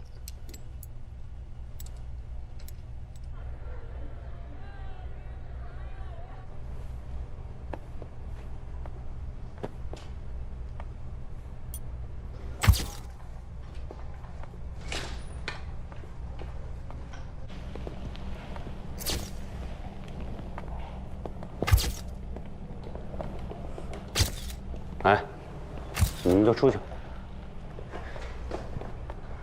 跟你有关系吗？爸，他身上有白蚂蚁的标志。我说了，这件事情和你没关系。我现在给你放假，马上回家。我不回，你为什么非要阻拦我查案？调查结果怎么样？段木河也死了。是。老四说他是被吓死。还有更重要的消息。局长，师傅找到一双鞋。在鬼宅里发现了一双绣花鞋，从外观来看，就是慈禧锦绣鞋。我们掘地3尺都没有发现的锦绣鞋，怎么会凭空出现呢？据说，藏在壁炉的暗格里很难发现。这双鞋很可能是本次命案的关键证物，请您交出来。你怎么证明这双鞋是证物？这里是我家，这鞋是我的。小伙，跟我来。那鞋现在落在姓赵的姑娘手里，保不齐她也是为了绣花鞋才买下上宅。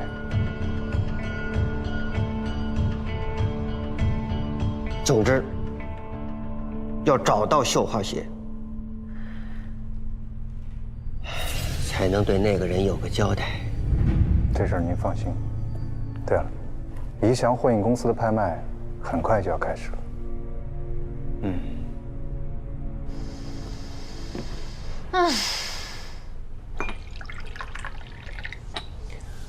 昨晚经历那样的事儿，你还有心思喝茶？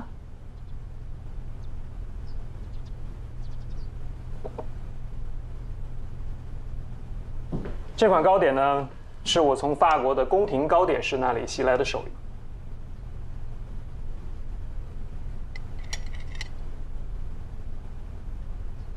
您觉得味道如何？好吃。心情好些啦？嘿，哎，你，哎，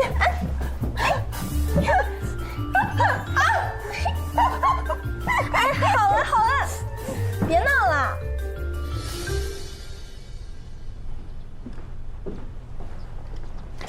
你有劳师傅这样的家人真好。我老爸对他有恩，所以他一直留在我家照顾我的生活起居。其实，我很羡慕你的。你羡慕我什么？我老爸整天忙工作，几年都见不上他一面，我都快忘了他长什么样了。不像你，你老爸整天陪伴你、关心你，能看得出来，在他的眼里，你比谁都重要。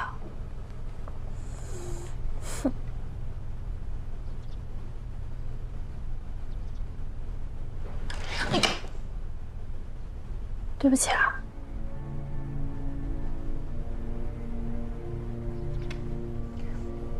这是我娘生前留给我的。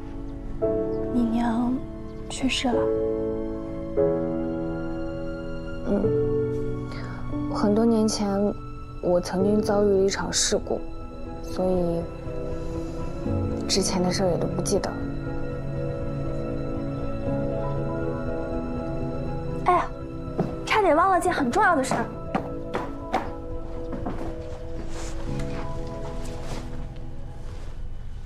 干什么？来，我帮你搓。哎呀，别闹！别解了，我要好好活起来。哎，你慢手，我来吧。哇，身材真好。哪有你身材好呀？你身材才是真的好。哎呀，我才没有呢！我就说嘛，你这么美，肯定很多男孩子喜欢你的。才没有呢。我也喜欢呀。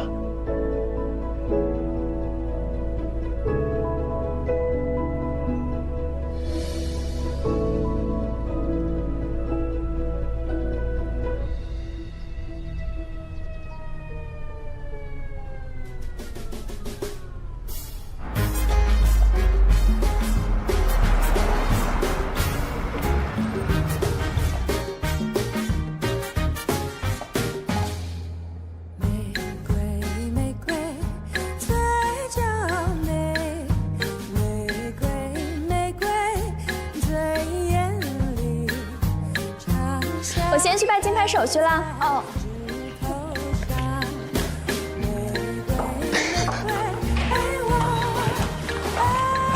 我这得。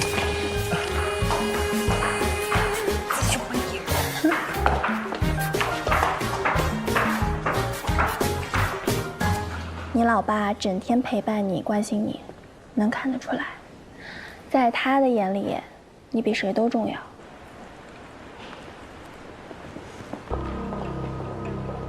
没事。甄大队长，哟，冯老板，呵呵，拍卖会的事情已经说好了，一点问题都没有。3张通行证也搞好了，告诉三爷，我什么事情都办得到。那不是师傅吗？他们两个怎么会在一起啊？米高啊，帮我们办件事。没问题，包在我身上。下一件拍品，理想货运公司所有权，起拍价5万元。51000。51000元，还有更高的出价吗？51000一次，510002次。那个姓甄的警察还算守信。我宣布，我出6万。那边那位小姐出价6万。6万5。6万5，还有更高的出价吗？我出10万。10万，还有更高的出价吗？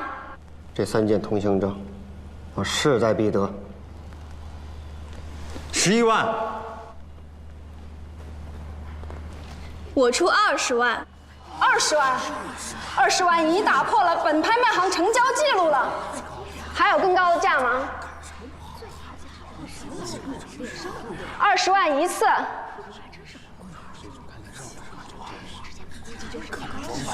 20万2次。我出25万。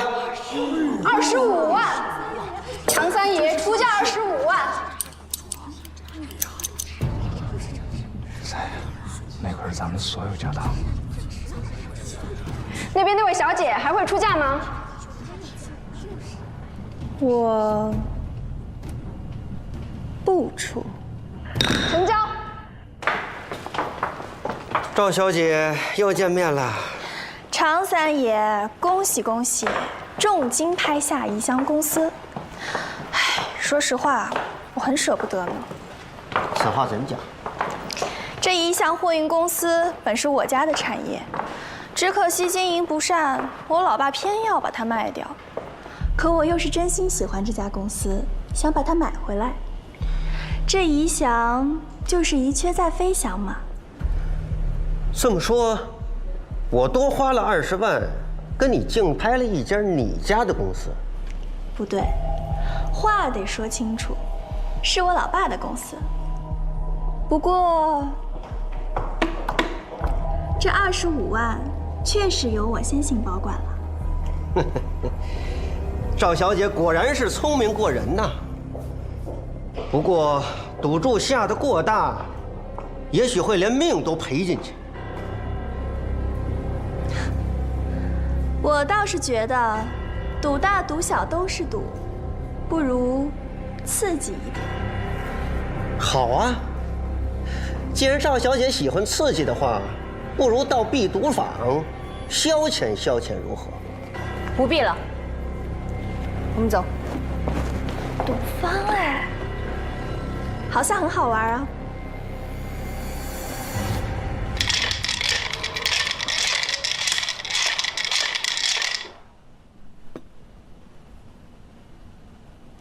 赵小姐，下注吧。怎么下注啊？你不会？我头一回上赌注。买中大小都是1赔1，买中点数3均为骰，最高1赔150。什么3均为骰？我就压这个。哎，你疯了！你斗不过他们的，别玩了。都还没开赌呢，说什么脏气话？知道有钱人为什么任性吗？因为有钱就不会反悔。我就压这个。大气。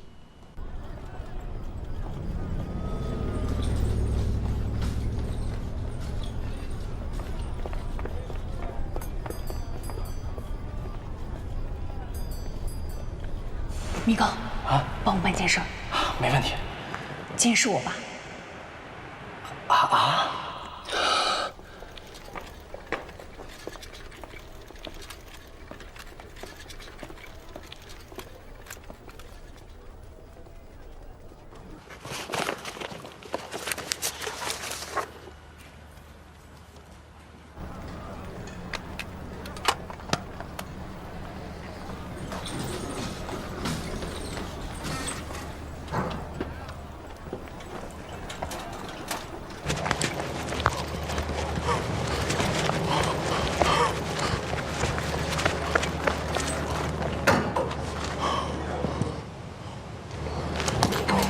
这个晦气啊！开。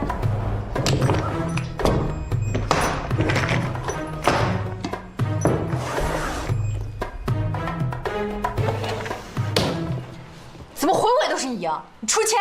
这是赌方。再来。区区25万，赵小姐不会就这点儿加点儿吧？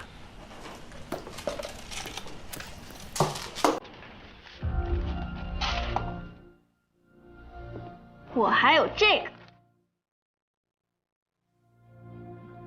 摇吧。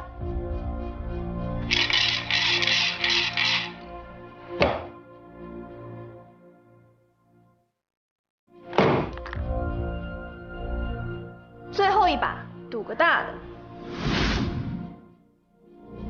你疯了！别往龙走！哎呀，你真是疯了！我走。等一下，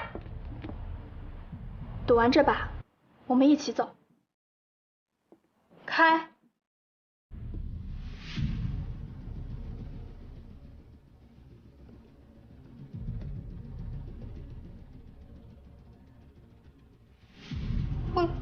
回闪3。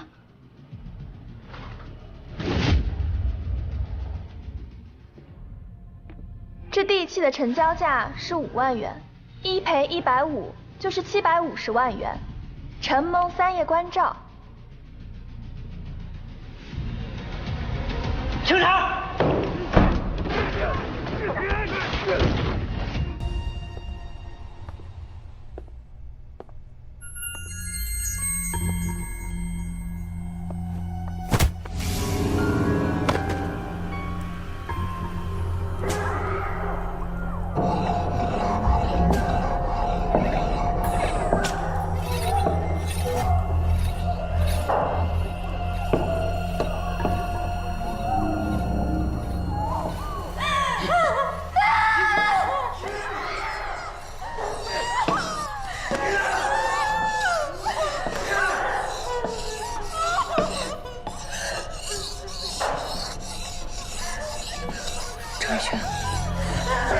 赵一轩，赵一轩，赵一轩，你在这儿吗？赵一轩，赵一轩，赵一轩，赵一轩，我在这儿，你没事吧？没事。这是什么地方？这是阴曹地府。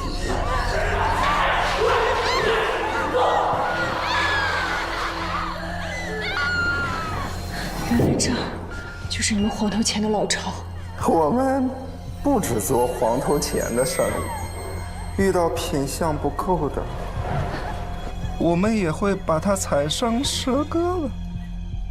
蛇哥，蛇哥，蛇哥，把你们搞残废，送去卖艺。瓜们有的是办法。你干什么？你放开他！你要多少钱我都给你。我宁愿把你们的心、肝、脾、肺、肾偷出来，偷出来，卖给贫门无义做药引子。喂，死胖子，你过来，我这有好东西给你。他怎么进来？就是死胖子，你有什么事冲我来！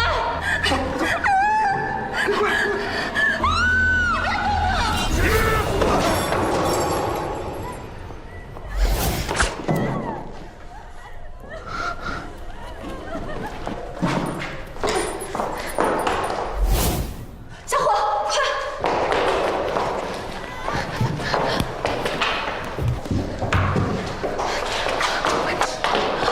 长命女。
佛、祖啊菩萨，虽然嚣张跋扈，刻不忍心，可千万别让他有事啊！千万别有事，千万别有事。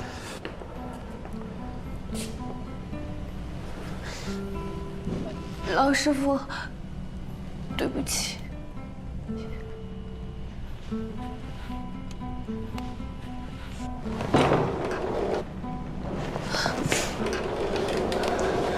医生，情况怎么样？这个女孩很特别，心脏长在了右边。如果换是正常人，早已经生命堪忧。医生，那我家小姐她……放心，已经脱离生命危险。谢谢医生，谢谢医生，谢谢菩萨，谢谢佛祖。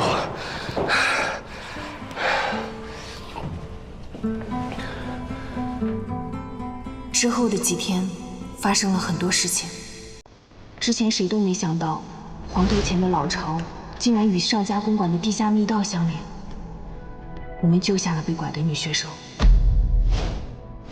可人贩子早已不知去向。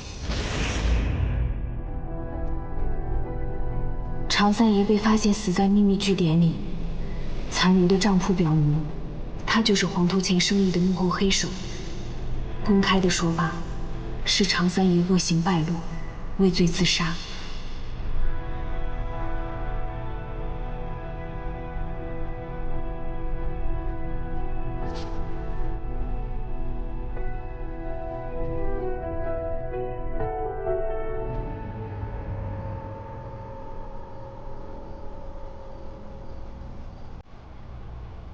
黄头前的案子就这样结案了，但是还是有很多疑点都没有解开。常三爷一死了之，他们和15年前的上家惨案到底有什么关联啊？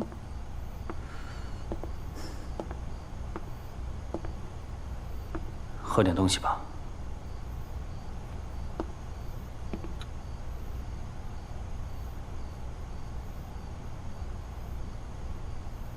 好苦啊！啊，这是深烘的曼特宁，小姐最喜欢的口感。居然喜欢这么苦的东西。其实每个人都不止他外表一张面孔，小姐如此，甄大队长如此，就连小伙警官自己也是如此。这样想一想，很多事情都会迎刃而解，不是吗？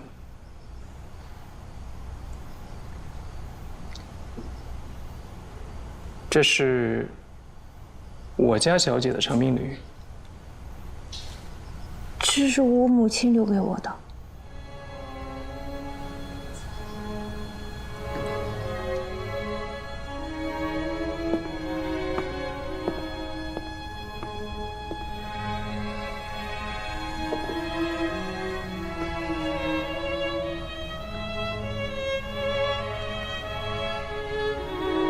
你刚从鬼门关里闯出来，我这心里面才刚安稳一点儿。我爹又失踪了，也不知道到底跑到哪里去。我真的很担心他。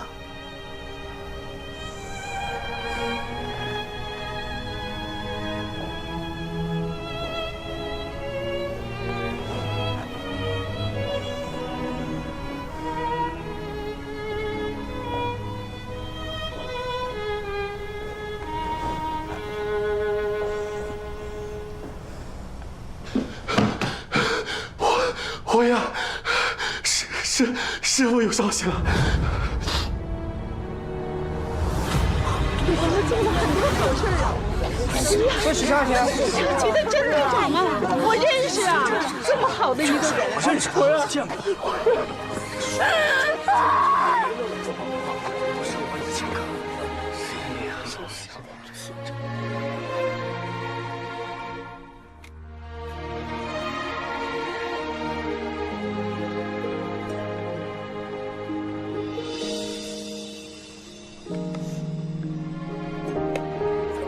上回说想买什么新玩意儿？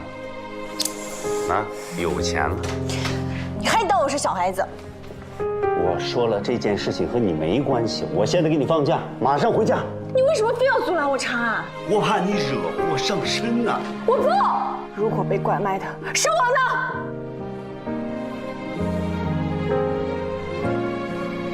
我亲闺女都让你压正了，我还不出手吗？在他的眼里，你比谁都重要。我就想告诉你，危险的地方不要暗藏杀机，不许管这个案子。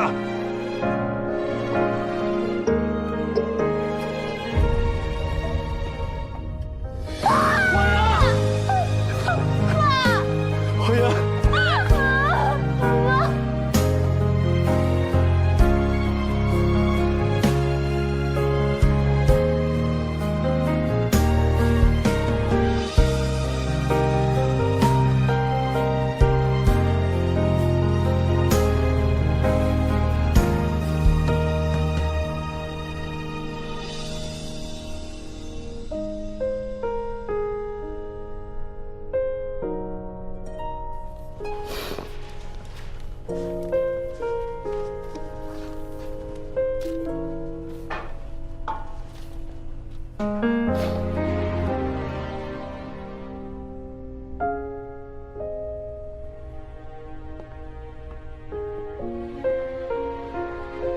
小姐，都准备好了。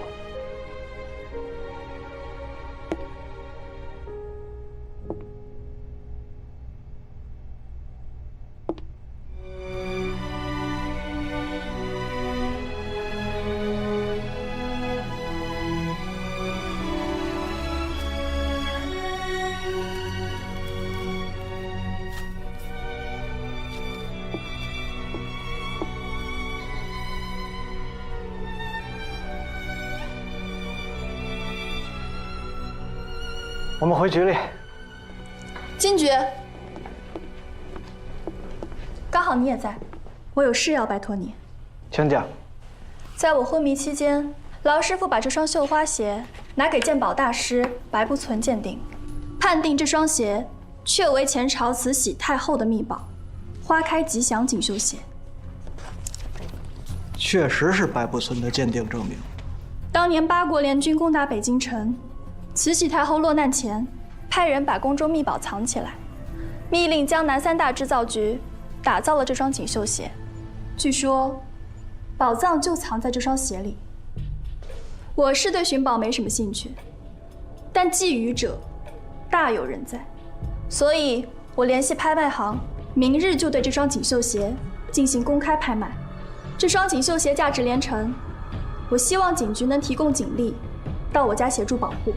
警方没有义务为私人事宜提供保护，况且老甄明日一早便要出殡，除了在警局值班的兄弟，包括我在内的所有警员，都要去送他最后一程。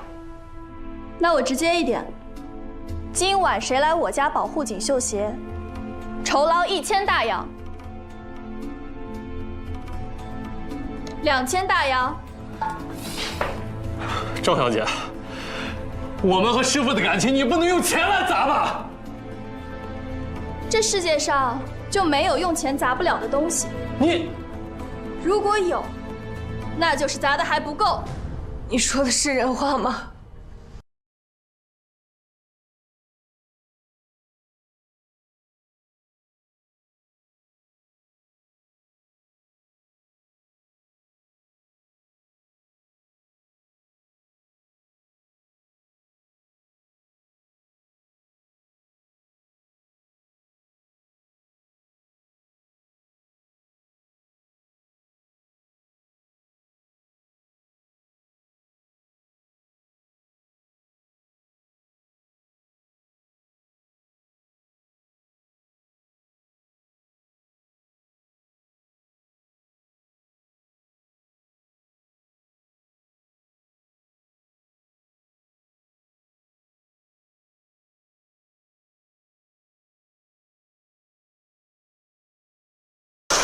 请你们离开！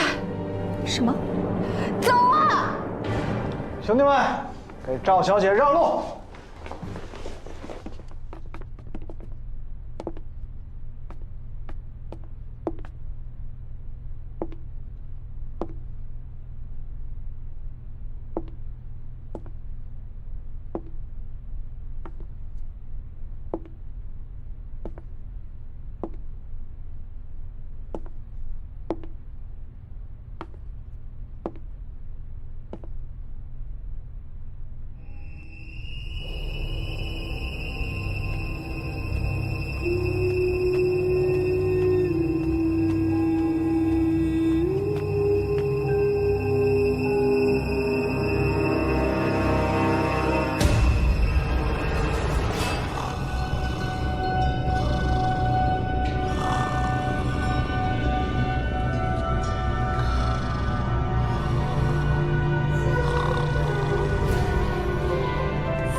15年了，我找了他整整15年。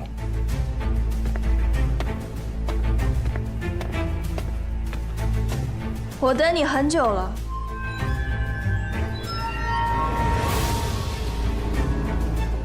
昔日除门栓头，江洋巨匪，铜山豹。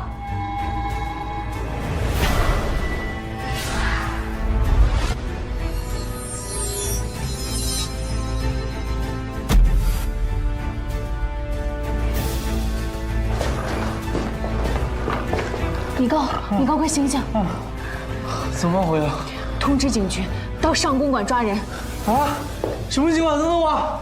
你不是什么千金小姐，你是八门中人，精疲力刮，烽火除妖，能给老夫设下这场局的，只有封门局客。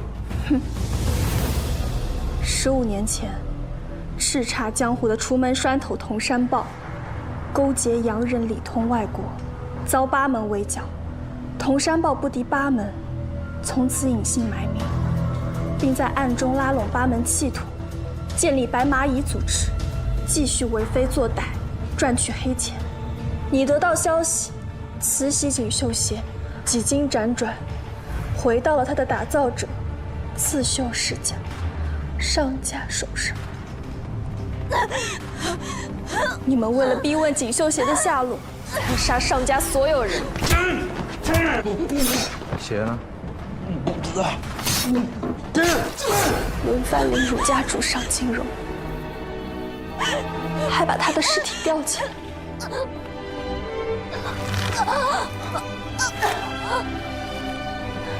后来你们得到消息，慈禧锦绣鞋存在于上家女儿身上。娘，你醒了，快来救我！我的人质！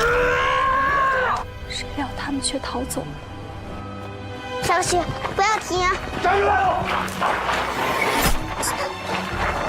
小雪，快跑！你们以为上家大女儿死了，殊不知她的心脏长在右侧，因此躲过一劫。你们更想不到，他被追查铜山豹下落的封门栓头赵天涯所救，拜入封门，成为赵天涯的养女。此后15年间，他一日不歇地修习封门局术，就是为了今日替上家报仇雪恨。原来你是上家的一面，我那些手下接连生死，全都是你做的局吧？句话叫自作孽不可活。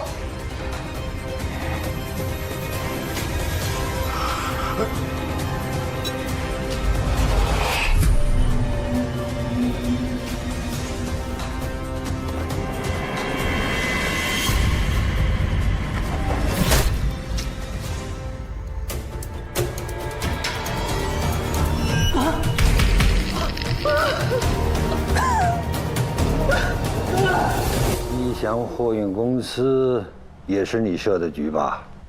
你不妨再大胆一点。竟然有人盯上了黄头钱的买卖。蔡光显，他可是我们南洋走水的最大舌头。失了蔡光显，你的白手套常三爷自然会寻找新的蛇线。当务之急，先要找到有3通证的新蛇头。这时候，有3通证的宜祥货运公司，自然是最佳选择。拍卖会也是你安排的，成交。这么说，我多花了20万大洋，跟你竞拍了一家你家的公司。你故意让常三损失巨款，再将他激怒，引他带你去如意赌房，赌桌上你装作一窍不通，其实你出千了。是常三爷出千在先，只是手法过于拙劣，第一把就被我识破了。开，223，七点响，庄家胜。最后一把，赌个大的。你疯了！别往龙走！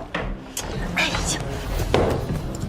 常三把你们囚入地牢，也是你的局吧？不入虎穴，焉得虎子？只有这样，我们的小伙警官才能将黄头钱的巢穴一网打尽。只是摆命一输，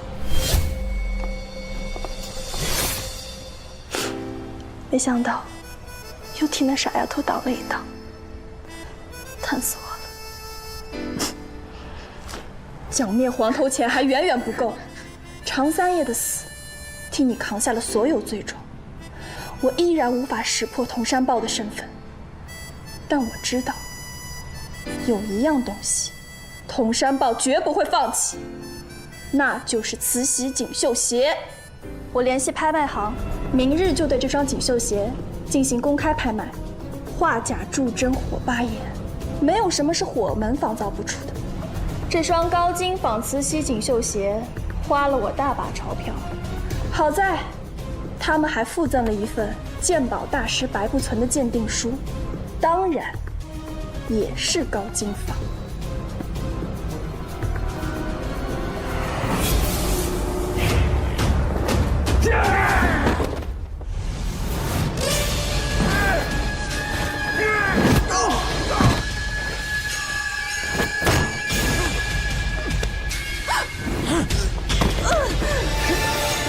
小伙，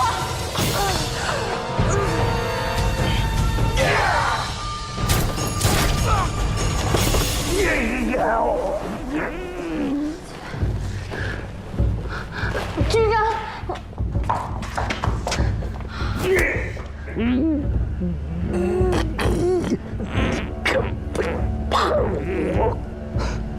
背叛你，常老三倒是对你忠心耿耿，可你杀他的时候连眼都没眨一下。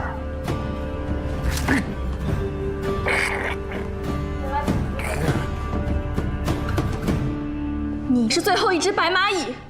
不错，我是最后一只白蚂蚁，但是我早就不想和佟山豹这种人同流合污。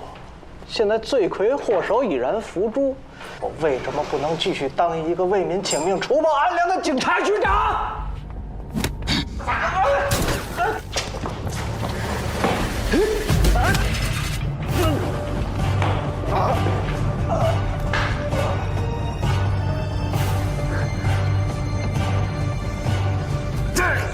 常三死的像条狗，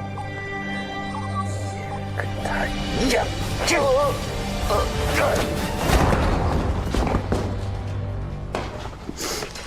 打他的眼睛，他怕光。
没想到，老夫这么多年的道行，会栽在你的手里。不要！我等这一刻，等了15年。姐！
来，这里。铁血女神太大显神威，我们先护后，元宵出手就擒。对，高一点。青龙福利院，好字啊！各位，从今天起，青荣福利院就正式落成了，谢谢大家。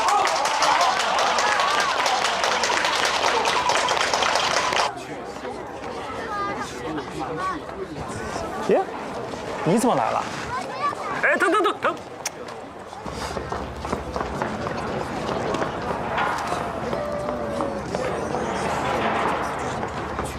哈哈，你中了我的局！又淘气。你看那是什么？哇，好漂亮的花呀！我要拿去送给姐姐。好。什么呀？姐姐，果然你还是穿裙子更好看一些呢。回见。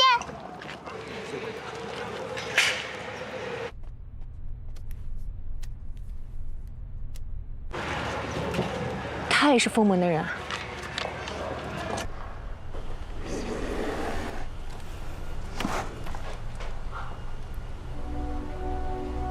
小火是我妹妹，请你放心，我会用性命保全她的平安。那本案宗我看过了，没想到我爸为了上家。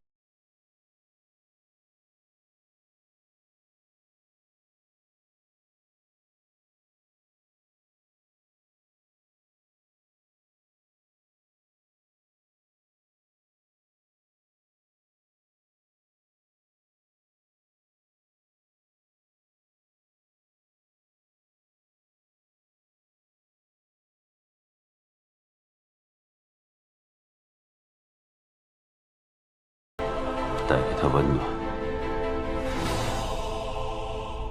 那他为什么要假死啊？因为金正明对他起了疑心。哎，老甄，我有事儿要问你。是。你是不是有未卜先知的本事啊？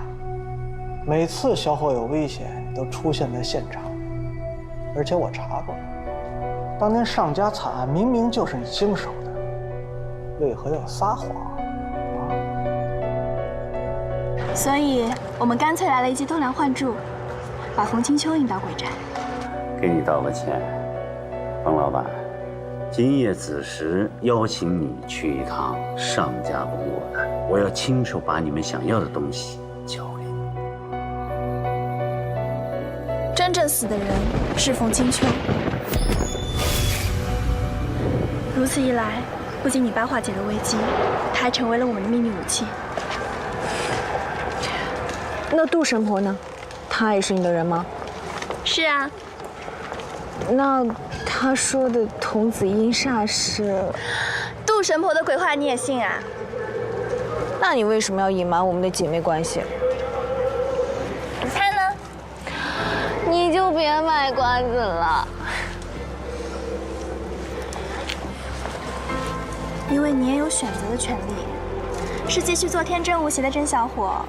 还是做背负家族负担的尚雨雪。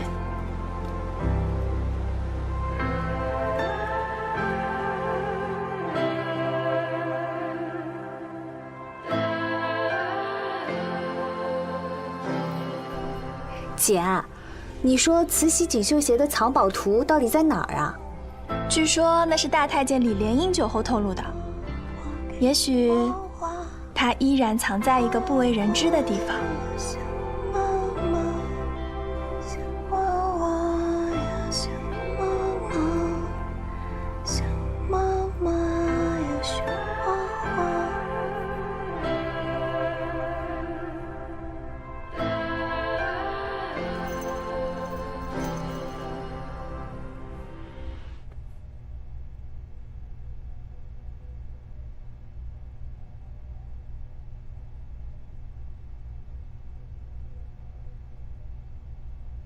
刚刚办齐的手续，不巧卷进了此案。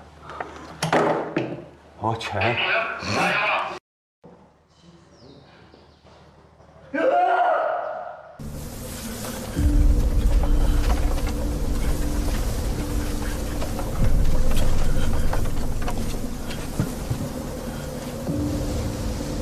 这修罗城无望林是一个很邪门的地方，据说这里有阴间恐怖的鬼将，专掌阴司的无方无路阴兵。班主，我害怕，要不把他丢在这里得了，我们赶紧回去吧。哎呀，尘归尘，土归土，我们还是抓紧挖个坑，把他给埋了，让他投胎，能好识得路。快！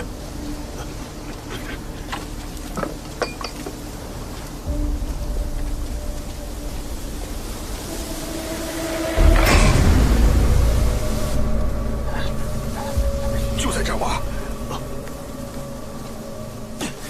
用点劲儿啊！快点！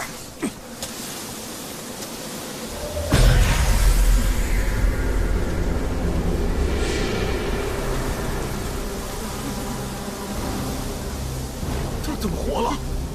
有鬼！快跑啊！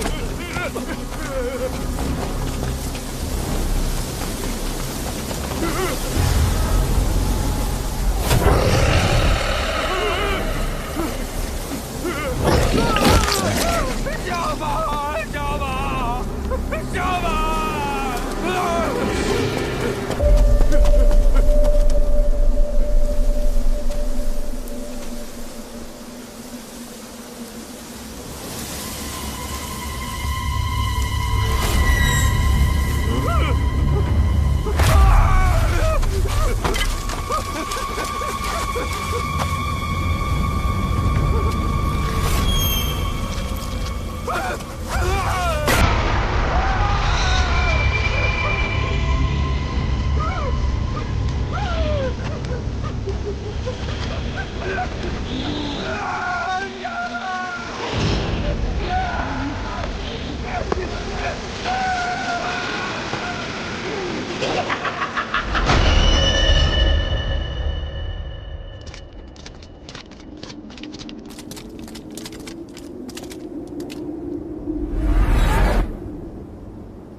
哇！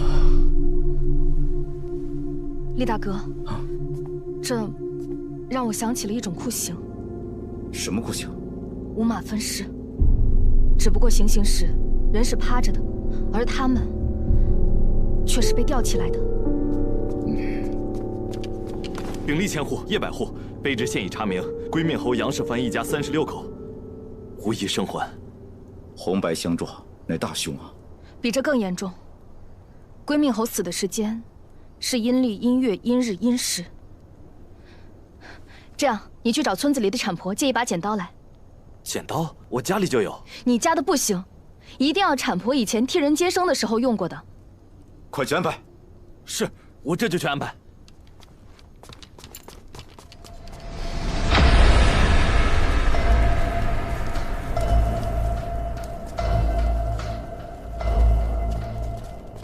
问他借一把戒尺，然后再买几把农具，还要找村里的郎中要几张药方子，最后去棺材铺订2口棺材。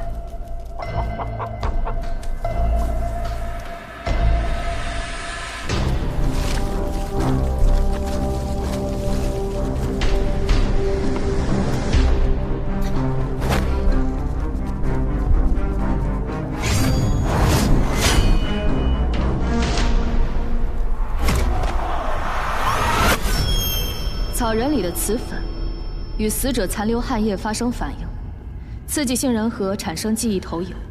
我看到的是凶手作案时的神经镜像。老爷，迎亲的队伍来了，走，接亲娘。哎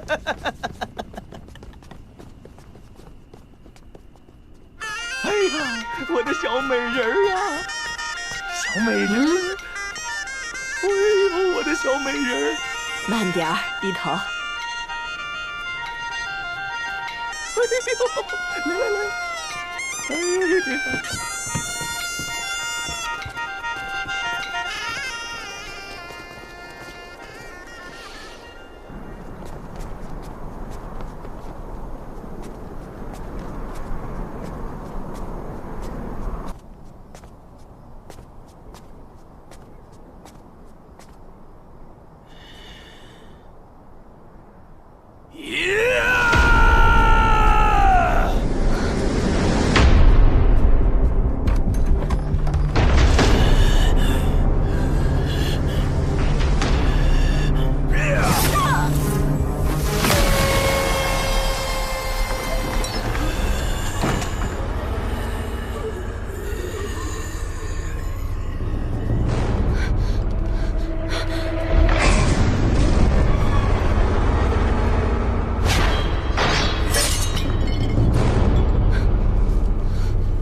魂索命。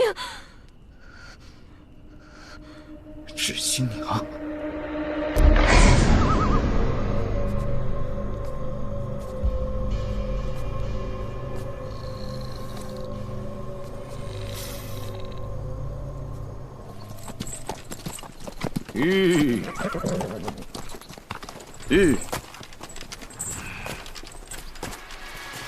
且慢。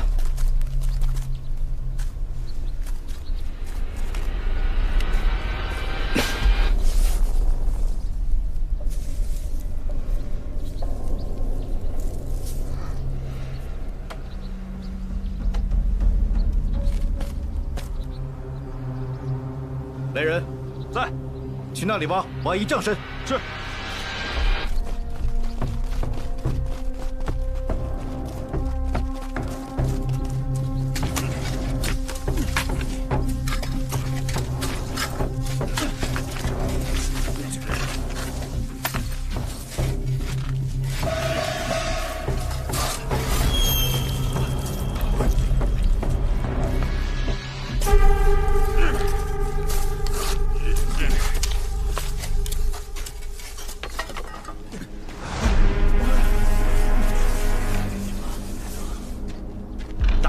新的发现，放下吧。是。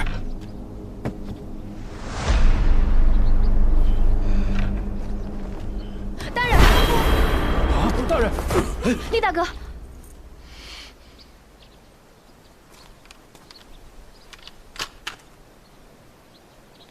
正副使大人被很厉害的煞气给冲撞了，如果不尽快将他体内的煞气给释放出来，还会有生命危险。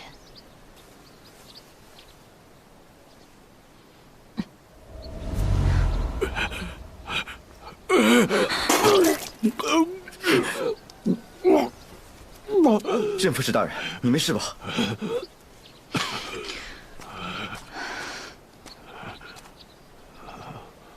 刚才发生什么了？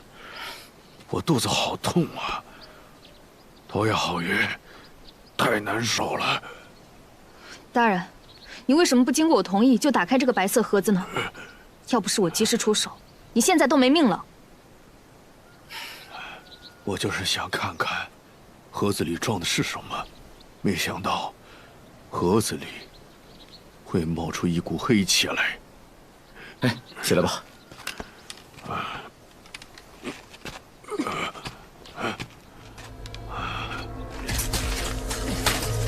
停。入口在这儿，从这里挖下去。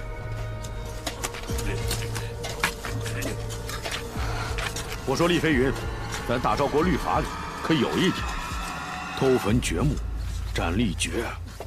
大人，那律法是针对盗墓贼的，我们廉政司皇权特许，先斩后奏，什么官都敢办，还办不了死人吗？大人，有发现！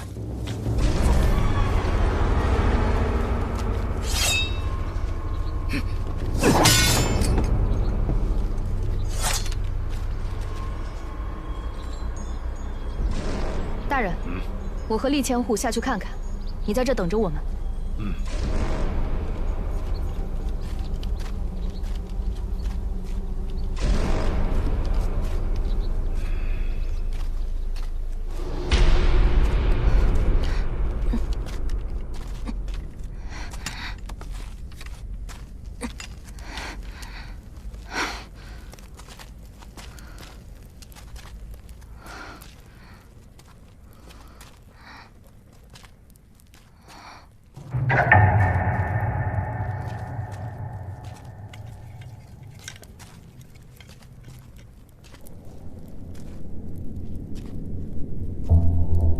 这莫不是八卦联系暗锁吧？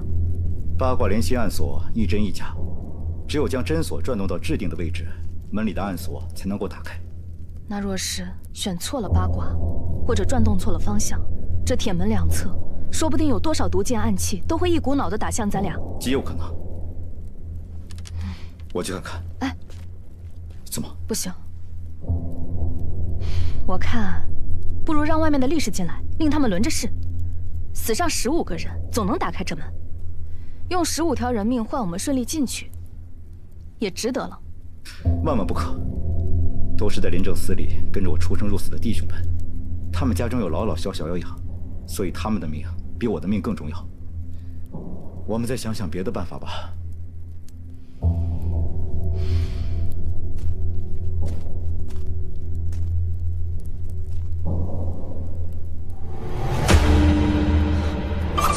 小心！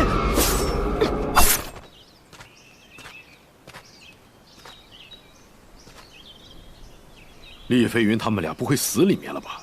这么久都没有动静。来人，在。你下去瞅瞅。属下遵命。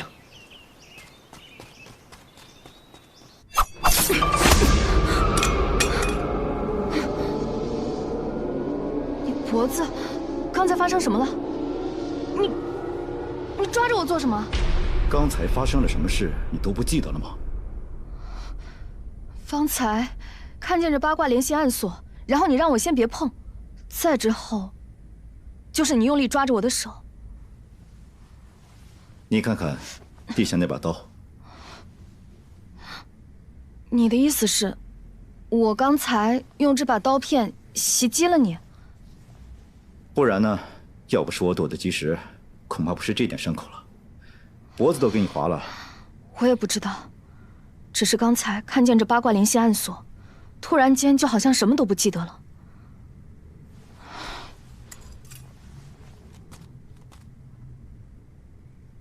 或许是受这里大凶之地阴气影响的缘故。看来此处不宜久留，我们还是尽快进去吧。走吧。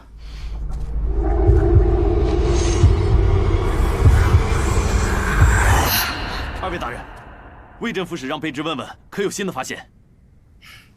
你回去禀大人，我们被这个铁门给堵住了。是。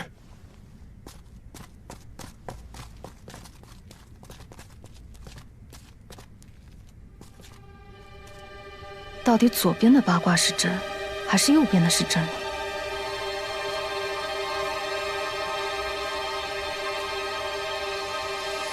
左边的八卦是假的，右边也是假的，真正的机关在这里。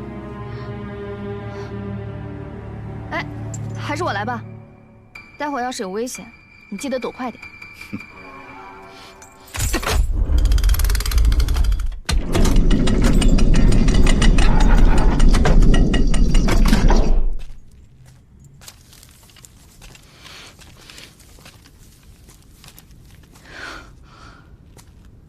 哇！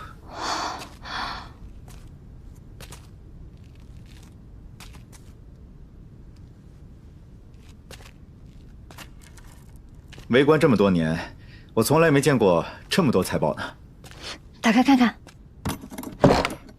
哇！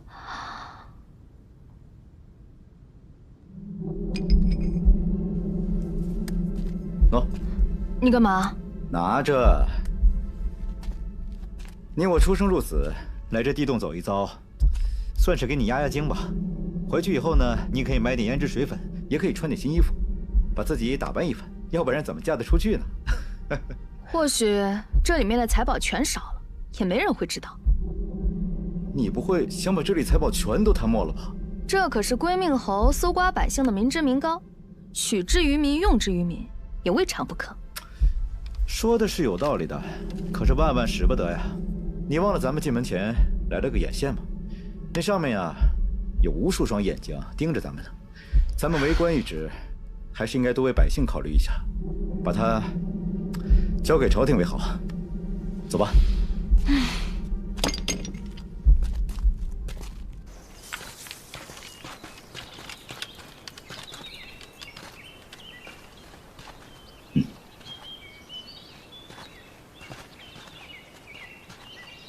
都把功夫脱了，只留一条会裤。脱完了，再下地洞。我丑话说在前面，这地洞里的银子，一分一毫都是朝廷的。谁敢私藏1两，我便让他人头落地。听明白了吧？是。那些被杀的人，明显是帮归命侯搬运财宝的人。一下子杀那么多人，一定是雇杀手来行凶。可是那些杀手不是一样会知道藏宝的地点吗？他们呀，不光灭劳力们的口，而且还要灭杀手们的口。那这就需要再雇佣另一帮杀手行凶，会是谁呢？叫！叫！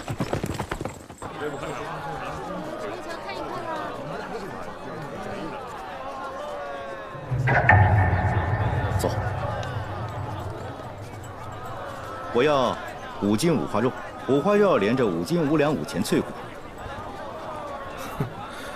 客官，请随我来。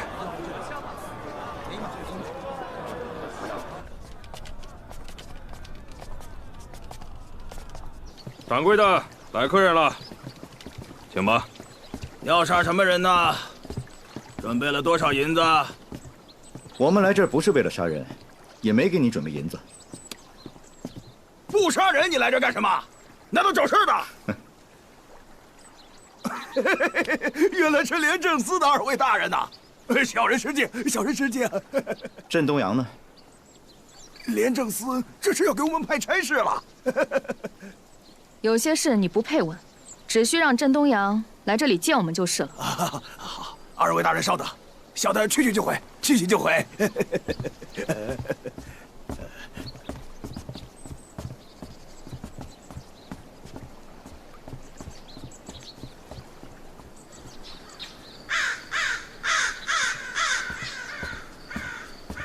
2位大人，小人拜见2位大人。你就是镇东阳？正是小人。最近有没有人让你的人去卧龙山干什么营生？有的。卧龙山那趟活是我这些年接的最蹊跷的一趟活。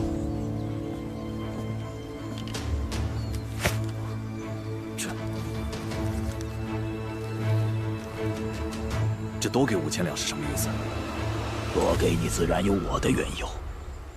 你将这100人分为2队，一队留在卧龙山击杀没有武功的苦劳力，那另一队呢？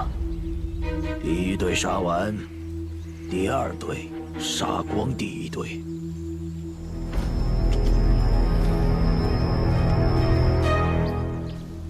那雇主长什么样？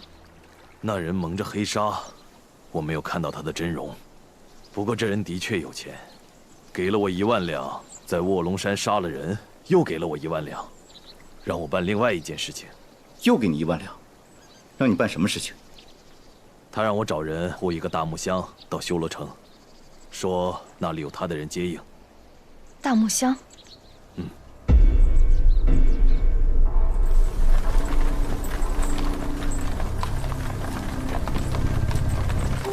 来，钱财留下，要命的赶紧滚！钱拿出来。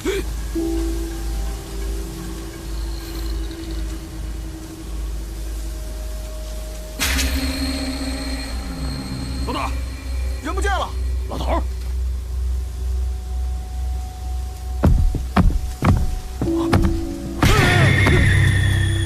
怎么了，老大？对啊，怎么了？这有鬼啊！没有啊，是不是看花眼了？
春香、秋月，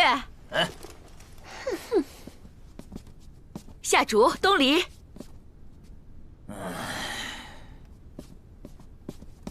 下面2位呀，可是咱快活楼的头牌柳娇娇、苏婉婉。哎呀，得，我呀就不打扰2位爷的春宵雅兴了，您呀就请好吧。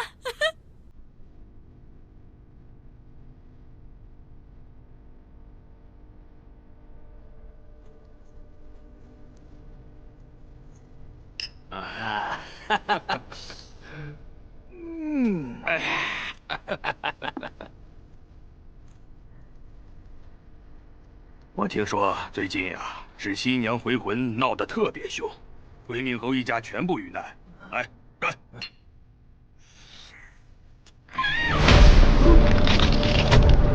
胡家爷！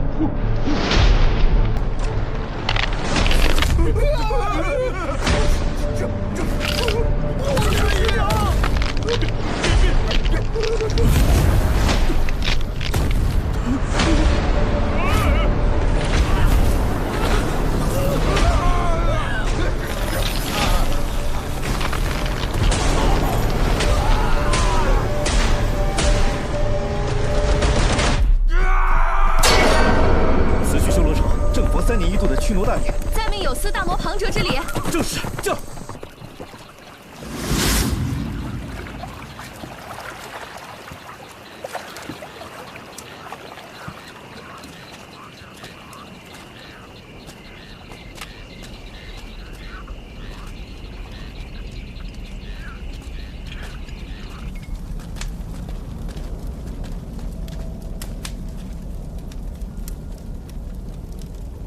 淮南杂记载，朝南岁末行大挪，戴面具者千种。此景竟比古籍所述更胜3分。子时3刻，太阴之位，正是巡逻谷里的吉时。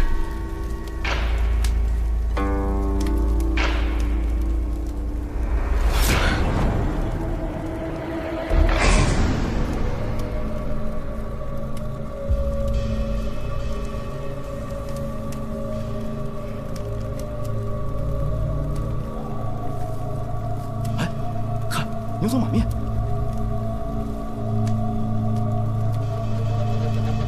他们有影子。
快走！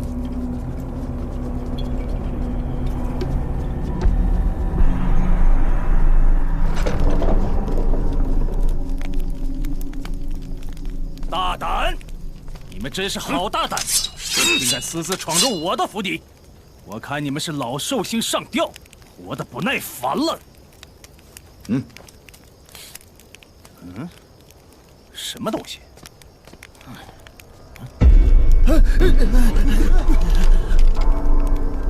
起来吧。不知二位大人从京城而来，是因为什么事啊？尤达，私藏宫中之物是个什么罪过来着？这好像是死罪。你还知道是死罪？我告诉你，你是运气不好，犯到了我们廉政司手里。你应该知道，我们廉政司最爱干的事就是较真。二位大人，请恕罪，小人是一时糊涂，实在不知道此物乃是宫中之物啊。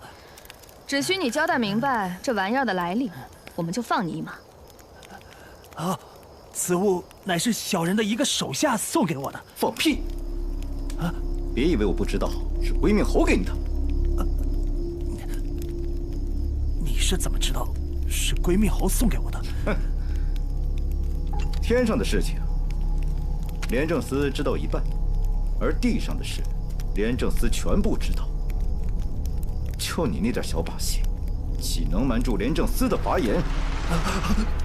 二位大人，前些日子归命侯让我帮他藏了个大木箱子。那大木箱被你藏在了何处？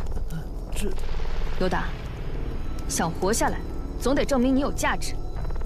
若不值得，那便扔回诏狱里当臭肉去。我。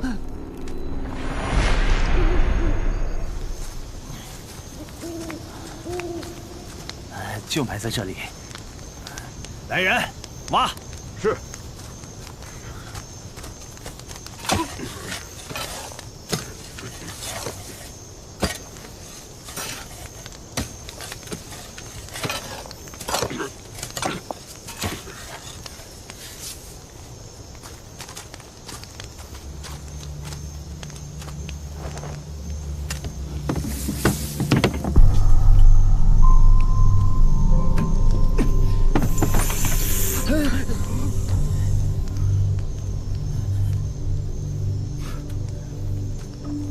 厉大哥，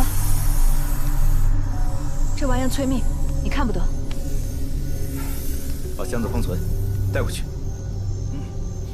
封箱，带走。是。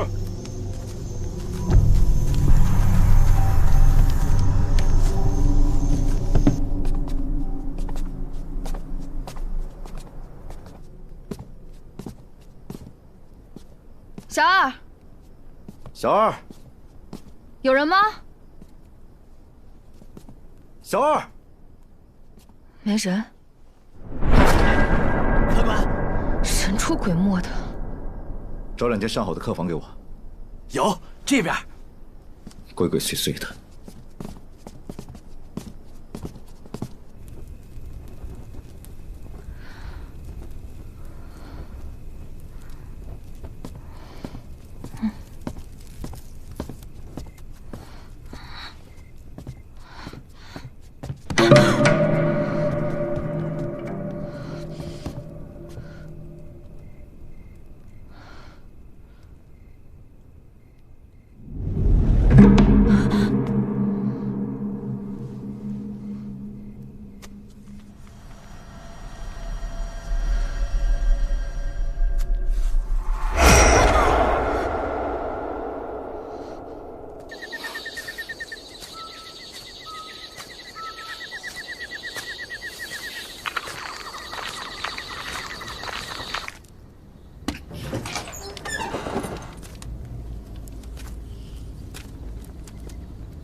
有缘人，今日你将见到挚爱。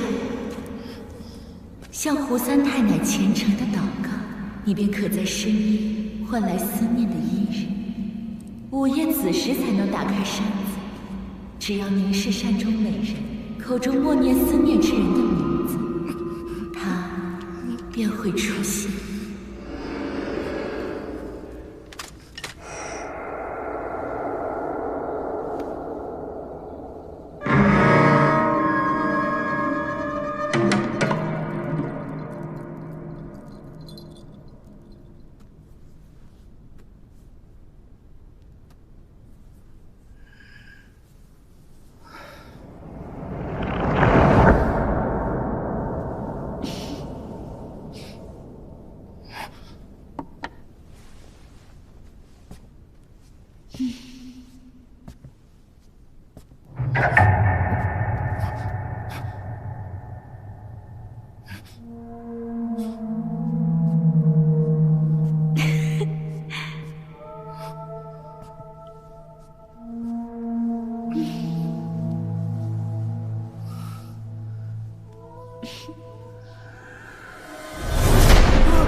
李大哥，我看你印堂发黑，阴气缠身，你是不是遇到什么脏东西了？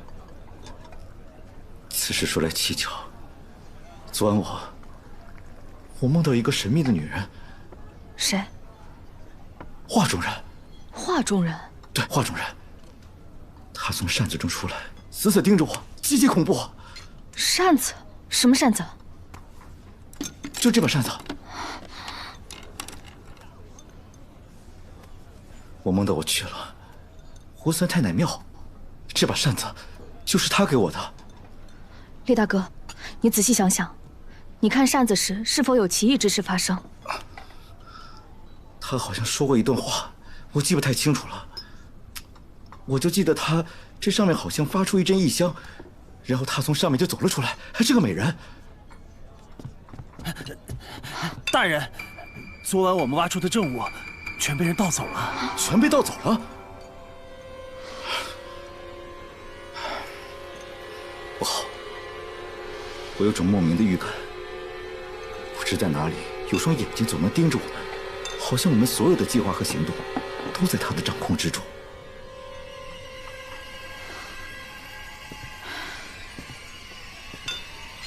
究竟会是谁呢？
你怎么不出来救我呀？我不就被他给吃了吗？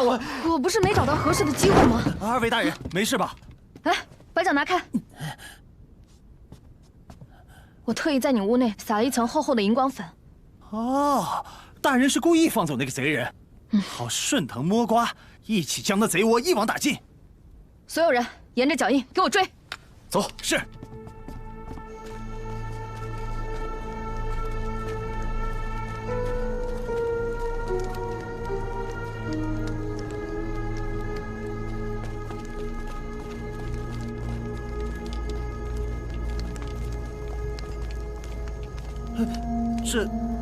这怎么追到我家来了？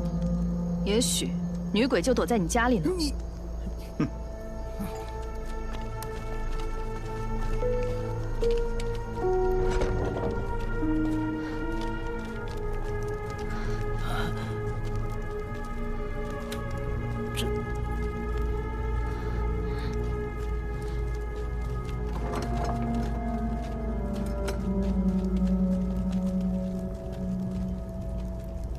尤达，这你作何解释？大人，这后院只有剑京小月和几个侍女居住，怎么可能会有女鬼呢？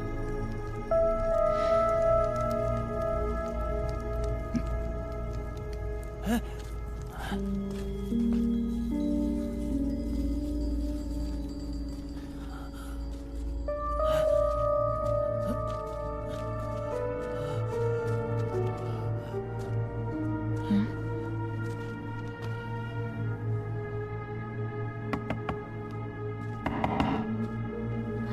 这地板下有暗格。好，打开。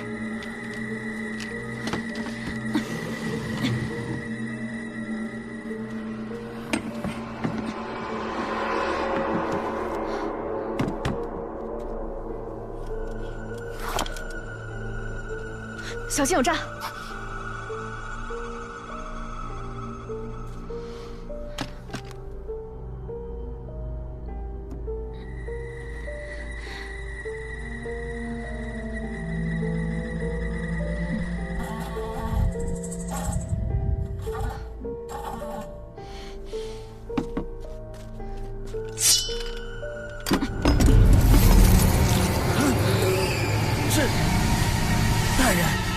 我真的不知道，小月居然背着我做出这么邪门的东西。我，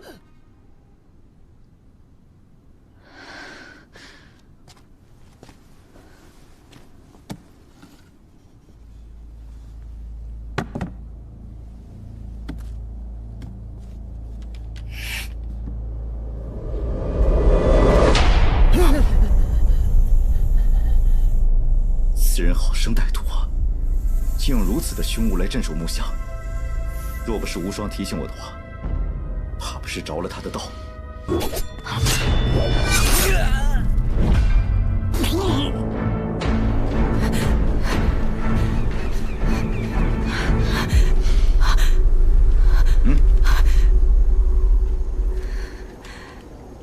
大胆妖女，竟敢当众杀人！我真的没有看错人，叶无双。你真的很不错，你为何要杀死尤达？你到底是谁？他就该死！小心那使用幻术！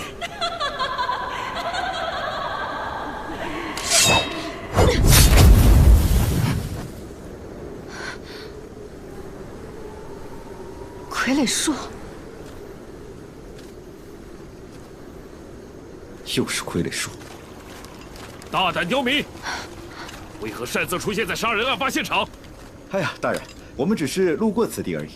这林子又不是你家后花园，你能来，我们为何来不得？是啊，哼，你们在这儿鬼鬼祟祟，还说路过此地，来人呐，将他们带走。是。大人，我们犯了什么法？你凭什么抓我们？凭什么？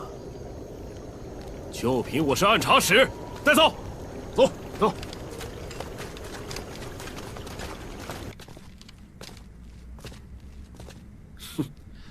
将他们带到大堂审问。慢着，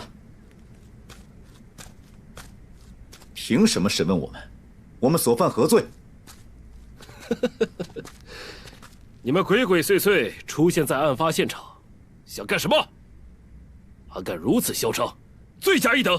楚云红，你身为堂堂按察使，不知爱民如此，却不经审问仓促定罪。冤枉我们无辜的百姓，是谁给了你这个权利？大胆刁民！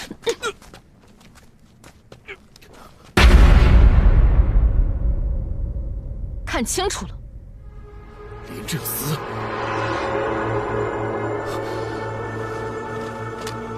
修罗城按察使见过2位上差大人，下官有眼无珠，不知大人降临，多有得罪，还请降罪。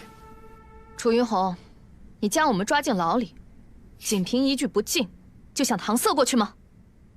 得罪了廉政司，后果你担当得起吗？大人饶命！大人饶命！下官大不敬，还请两位大人降罪。起来吧，不知者不怪。大人，10几日前，纸新娘把修罗城附近易家庄全体村民的魂给勾走了。下官为了抚慰人心、安定百姓，决定每日巡查无妄灵，以避免更多人产生恐慌之念。哼，把村民的魂都勾走了，有何发现？韦大人，下官怀疑定是那纸新娘回魂索命来了。楚大人，且带我们去义庄看看被害人的尸体。两位大人想必已疲倦之极，要不明天再看？不，就现在。前面带路去义庄。是，请。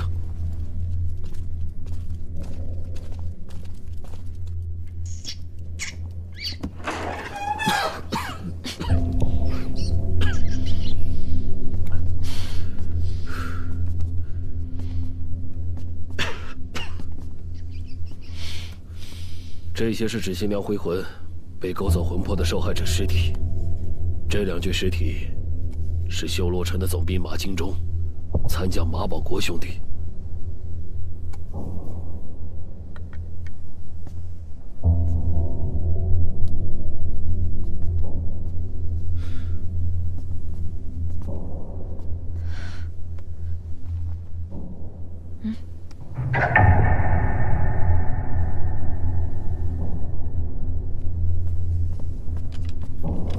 小的见过诸位大人，国舅爷有请。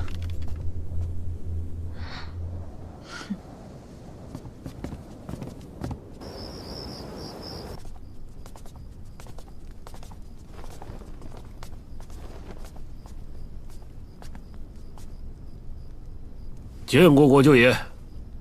3位大人，请。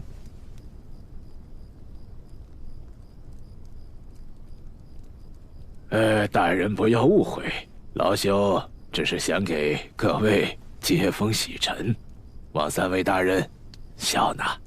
国舅爷客气了，那我们恭敬不如从命了。请，请。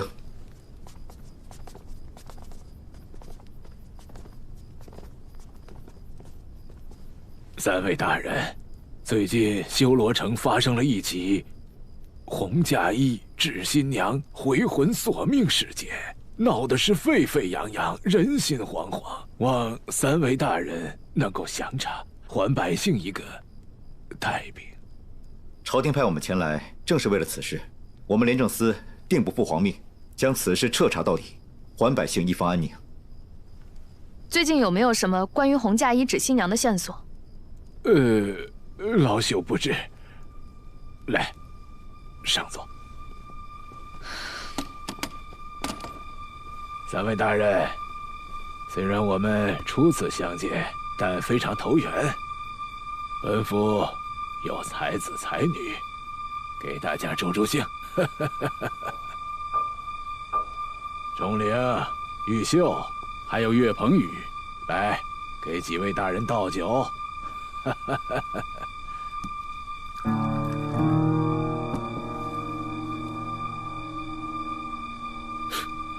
国舅爷，还是你懂我。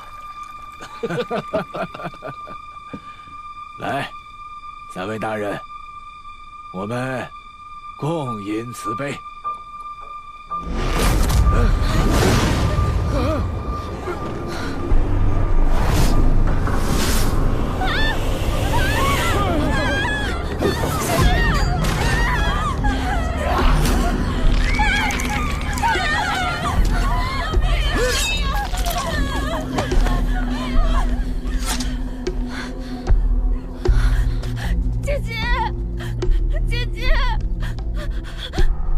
贾谊，纸新娘，回魂杀人了，回魂杀人了！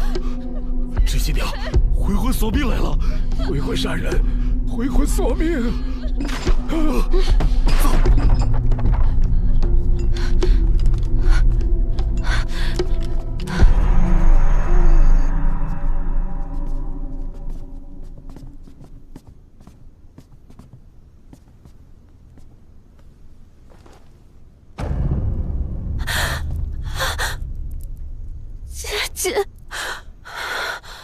我救金玉秀时，芷新娘对我和金玉秀不管不顾，却毫不犹豫地扑向金钟灵。厉大哥，你不觉得很奇怪吗？这是金钟灵在酒会上给我的。如果如金钟灵所说的话，难不成修罗城真要面临一场劫难吗？这还只是平静水面上的一个涟漪，水底的潮流暗涌，早晚有一天会像开口的洪水一般爆发。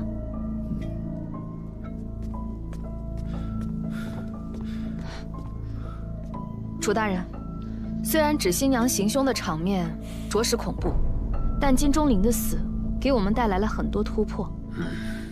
此乃修罗城生死存亡之秋，你作为修罗城暗察使，一定要打起精神，迎接恶战。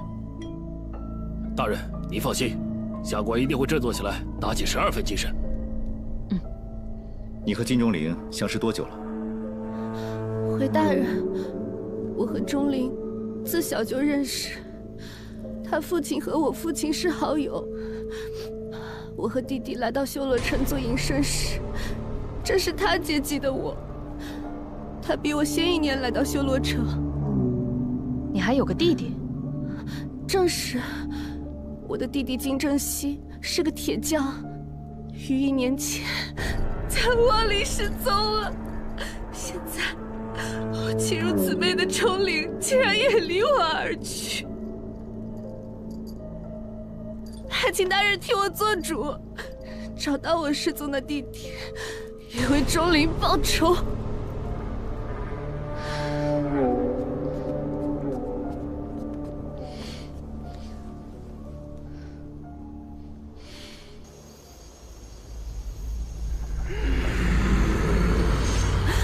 嘘，他们在做什么？花阳4世，蓄谋造反。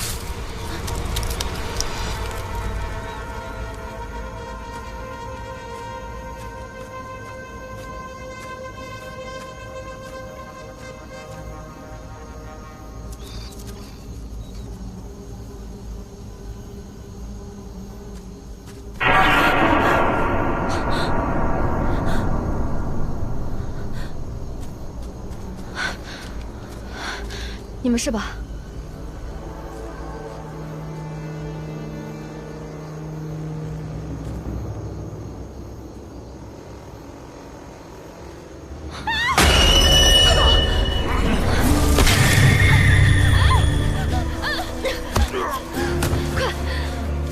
快走！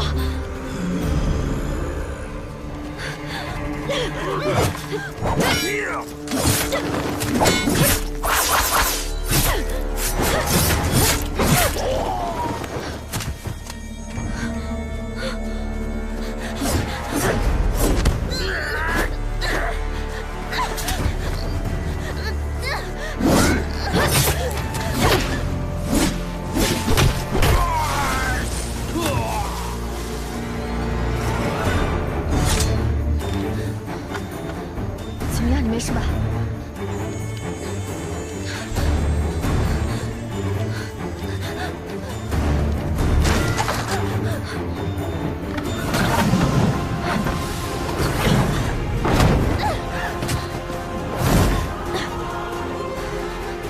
小心！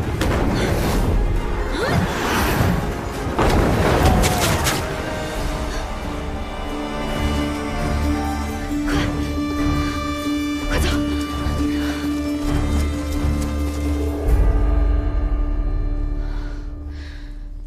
你还好吧？无双，怎么样？金玉秀没什么吧？没事。京城传来邸报，皇帝驾崩了。祭天高台就快要完工，专挑良辰吉日，新皇帝和皇后一起登台祭天。新皇登基，于兆海的日子一定不好过。于兆海的姐姐被新皇帝打入冷宫，所以他一定会为了自保，起兵反抗朝廷。哦，对了，我们在无望林中经过一个洞穴时，看到有一伙人正在制作一种奇怪的粉末。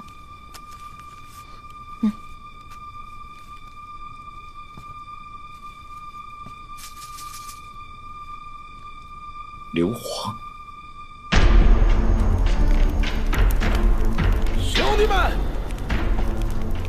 天城外就有我们的5万大军。今夜跟我起誓，杀死厉飞云，定能拿下修罗城。杀！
吃了我的饭，拿了我的钱，饭不能白吃，钱不能白拿。阉人要抬棺，活人也要出殡。棺材匠抬阴阳，辛苦一生为谁忙？一生命中有注定，终归孟婆一碗汤。放弃！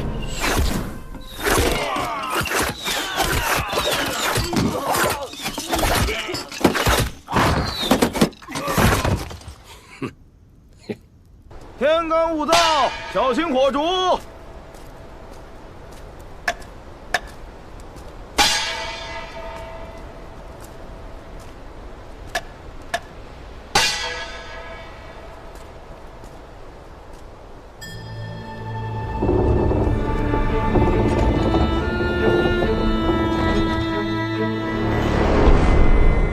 小二，来2碗牛肉面，半斤牛肉喉。比例相护，100户。叛军已被朝敌兵马全部剿灭，修罗城已经被我们掌控了。于兆海呢？他被活埋进棺材里死了。谁干的？属下不知。那国舅府里有没有什么新的线索呀？暂时没有，不过岳鹏宇也神秘消失了。啊？难道岳鹏宇抛弃了于兆海，自己逃走了？圣旨到！奉天承运皇帝诏曰：擢升楚云宏为修罗城总督，总揽修罗城相关事宜。厉飞云和叶无双火速回京复命，钦此。臣明旨。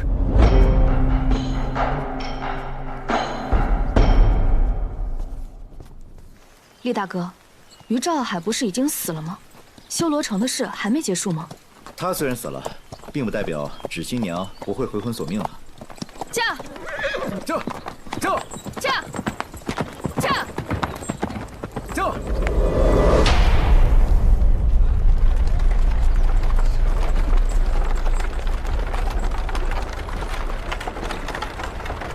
站住！哎，军爷，你们从哪里来？军爷，我们来自修罗城。修罗城？你们几乎每天都来一趟，什么时候是个头啊？军爷，最后2车了，这些可都是京都官家祭奠大台的活计啊！这小的也没办法呀。如果不能按照规定时间送达，小的只怕是要被五马分尸啊！你们走吧，放行。谢军爷，谢谢军爷，走。无双，你去摸摸底。走吧。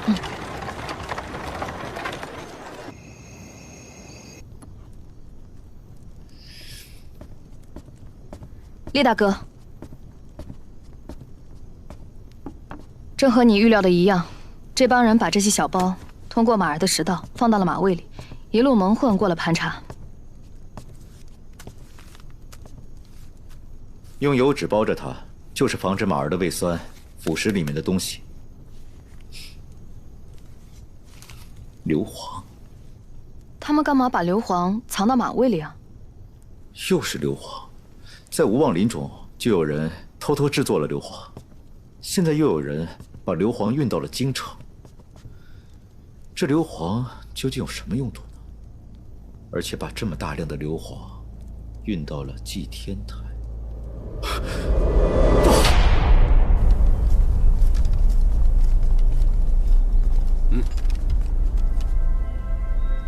卑职眼拙，大人请进。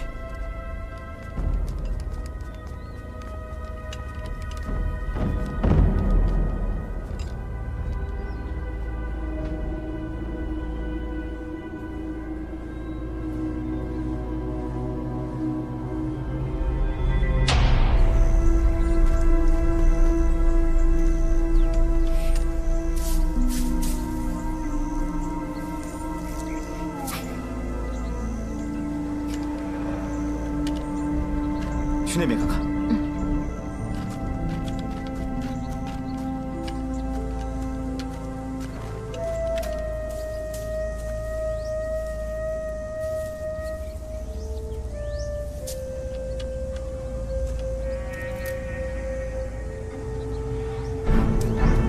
无双，把这棵树拔了。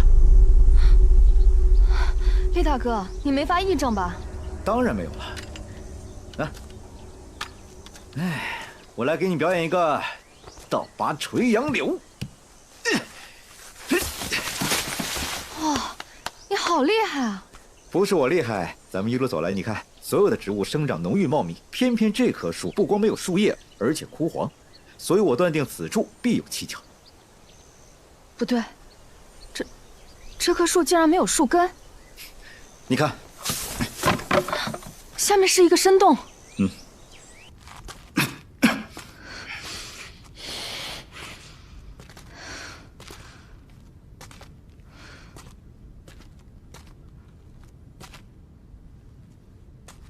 地道果真是通往祭天台的。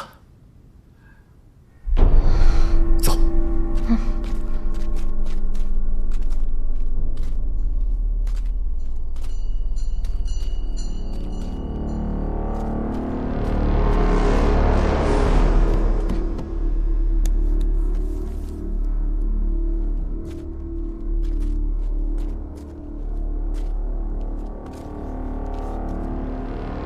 黑火药。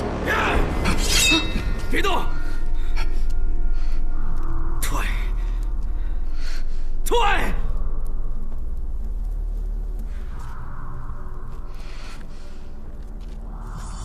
岳鹏宇，怪不得进入地道以后有种刺鼻的味道，原来都是黑火药。你在无妄林制作硫磺，就是为了配成黑火药吧？点燃它，便可以瞬间引爆，爆发出巨大的能量。将这祭天大台炸塌。在无妄林制作兵器是你的障眼法，于兆海起事也是你的障眼法，而你真正的目的是为了刺杀皇帝。于兆海坚持起事，我曾经劝他放弃，但是他不肯。好言难劝，该死的鬼！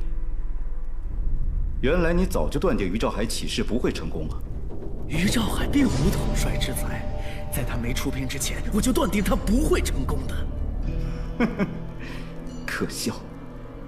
没想到你竟以造反为幌子，大量制作黑火药所需的硫磺通过马卫来运输，在内应的接应下，将这大量的木材运到祭天台下，硫磺就来到了这里。你配制成黑火药，居心何在啊？你说对了又如何？祭天大典已到，我要亲手引爆。祭天台在祭天之日轰然倒塌，洪恶无王，大赵国皇帝和文武百官灰飞烟灭，这才是一个真正的恶兆。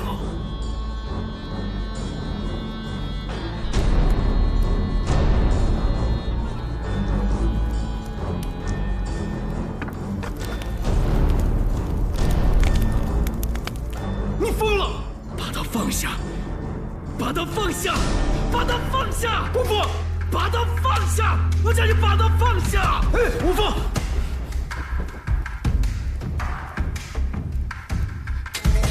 不要乱来！一旦点燃了火药，你我之命不值得一提。天下苍生流离失所，都将是你的过错。灭国之恨，不共戴天！我要大赵国灰飞烟灭！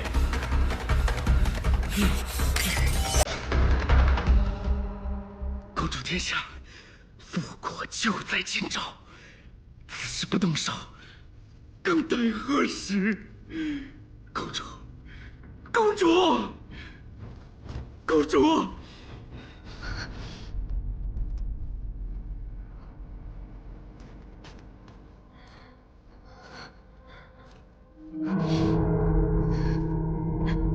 对不起，李飞宇，我骗了你。其实我的名字不叫叶无双，我是铃兰公主杨希若。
你们要干什么？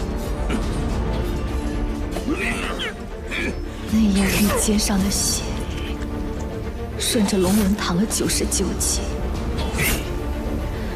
亡国公主连哭都是奢侈的。父皇，父皇，父皇，公主，父皇，公主，铃兰公主死在宫殿内夜，活下来的只能是饮恨淬毒的刀。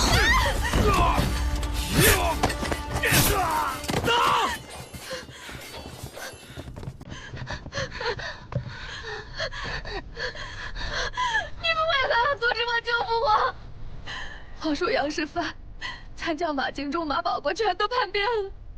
父皇危在旦夕，我一定要去救父皇。公主，公主，皇帝陛下嘱托卑职，一定要保护好殿下，还请公主殿下三思啊！猎鹰那位岳鹏宇救驾来迟，请公主恕罪。还请公主殿下三思啊！铃兰国身为大赵国附属国，勾结外敌，意图叛乱，为首以备正法，以儆效尤。放开我，公主！放开我，父皇！你承担复国之重任，绝不可一起无事。公主，走，带她走。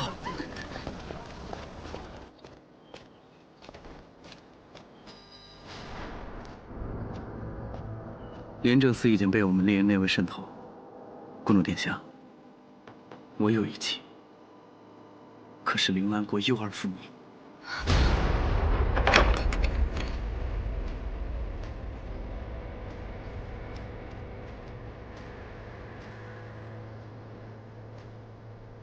姑娘，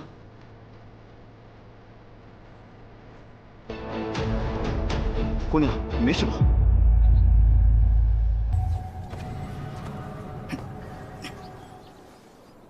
李飞宇，你可知，跟你在一起的每刻，我脊骨里都插着300根淬毒银针。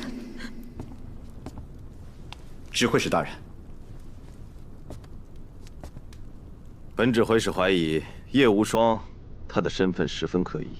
老三这会儿正在侦话房盘问他呢。飞宇，你还记得你我刚进廉政司的场景吗？指挥使大人，你是说你在考验叶无双？不然呢？你以为廉政司这么好进的吗？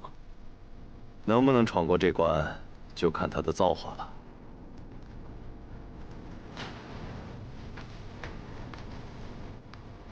大人，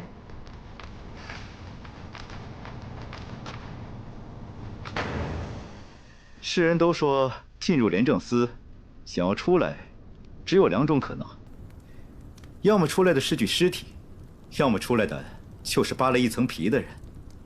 没想到你居然全虚全伪的从赵狱走了出来了。叶无双真的很不错，他是个做密探的好苗子。感谢2位大人抬爱，以后若有需要小女子的地方，叶无双定当全力以赴。好，叶无双，那就委屈你先从一名从7品小旗官做起，辅佐厉飞云，早日立下功劳，我再给你升职。属下叶无双，感谢指挥使大人栽培。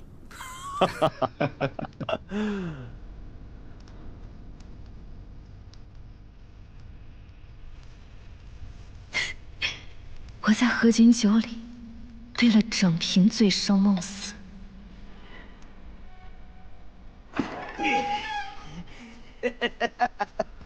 小美人儿。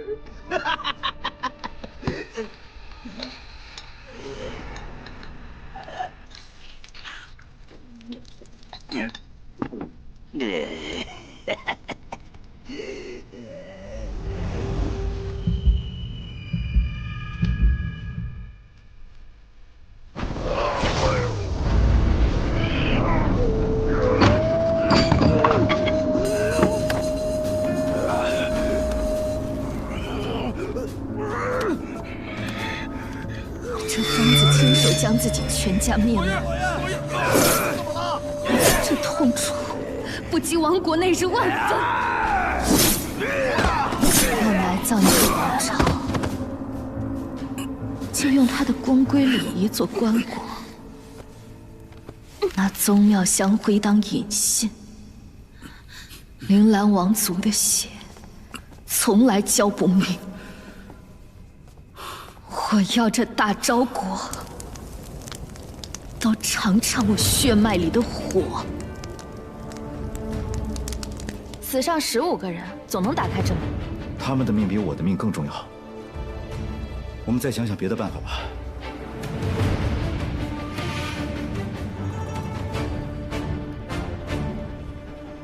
今夜该让真火烧穿这戏台了。这大昭江山，终要在我铃兰白骨上重燃烽火。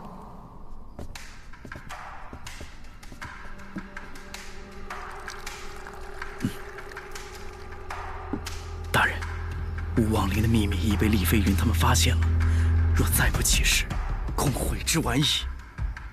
起事。是。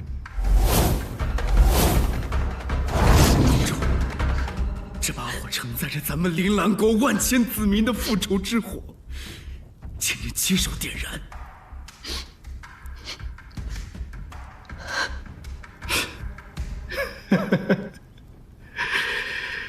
这么多年，我居然都蒙在鼓里。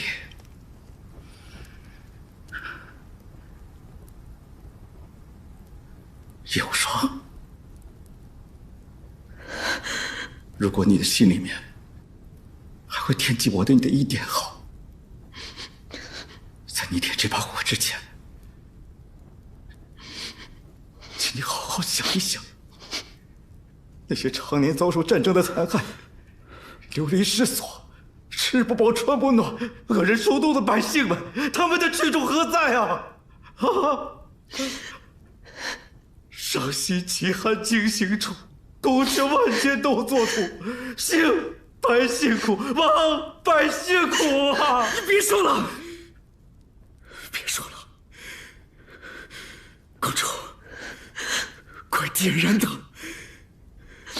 红玉，其实一个人的痛苦，与整个天下相比，便不再是痛苦。铃兰国与大昭国的仇恨，放到整个天下，便不不再是仇恨。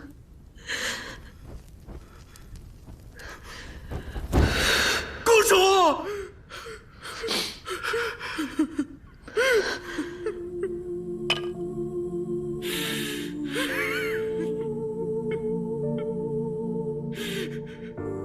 公主，你不该杀的人，我杀；你不该背的骂名，我背。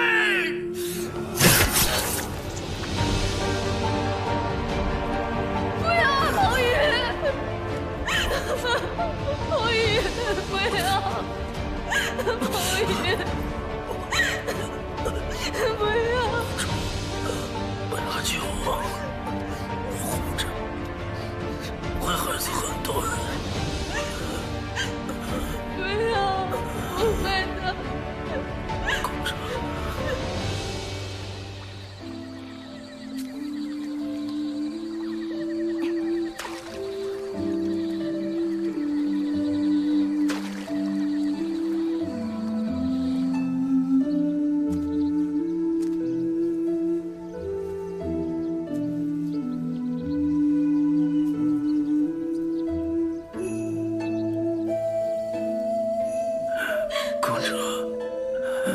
陛下会为你骄傲的。岳鹏宇，你假意指新娘是谁？她在哪儿？不是我，后面都不是我，我们都被骗了。她在修罗城，快去，快去！ 彭宇大哥，你醒醒啊！彭宇大哥，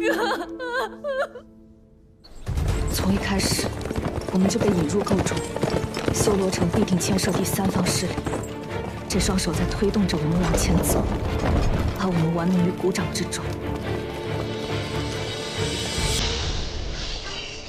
修罗城危险，厉千户为何又回来？两位上差，难道还不知道？5万伏明岛大军横跨无尽妖海，直逼修罗城而来。如今是谁在负责防守城墙？是本总督。你，恐怕你不是为了守护城墙，你是要打开城门，放伏明岛人进城吧？厉千户，你这话是什么意思？我的话什么意思？你心里自然应该清楚。恐怕再过一会儿，不光我和叶无双，乃至全城的百姓百官，甚至皇帝皇后，都要成为一个刀下鬼了吧？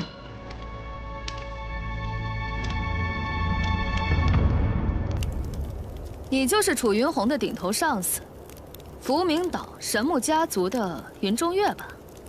于兆海不过是你的一颗棋子，活人成了提线木偶。你眼见国舅失去利用价值，为避免节外生枝，便操控他们将熟睡中的国舅活活闷死在棺材，而你也只不过是云中月的一条走狗而已。叶百户，公然辱骂朝廷命官，亦可治罪。你一个伏明岛狗贼，还想治我的罪不成？你30多年前，1000多名伏明岛幼儿离开家乡，他们被送到了铃兰国和大昭国，其中有一个幼儿被交给了修罗城楚姓夫妇抚养，取名楚云红。叶无双，我们倒是小看你。伏明岛人为了能找回当年这些幼儿，将有着几条蛇的图案刺印在他们脖颈上面。你脖颈上的印记还在吧？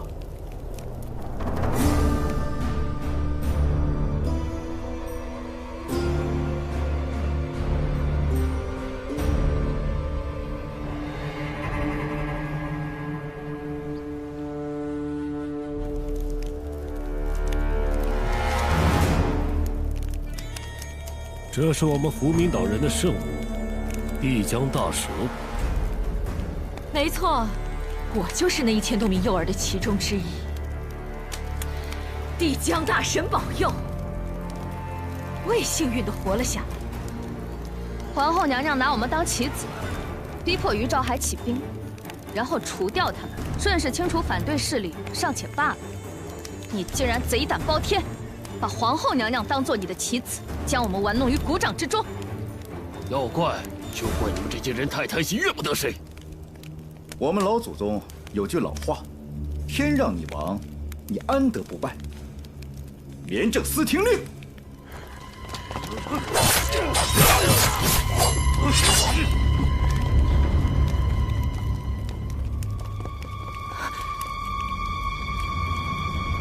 福明岛的岛主早已经被我们实施斩首行动，恐怕此刻你们福明岛的5万大军早已葬身在了火海之中。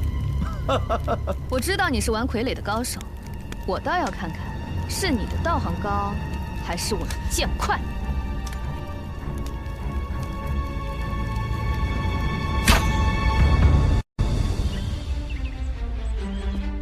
参见皇后娘娘。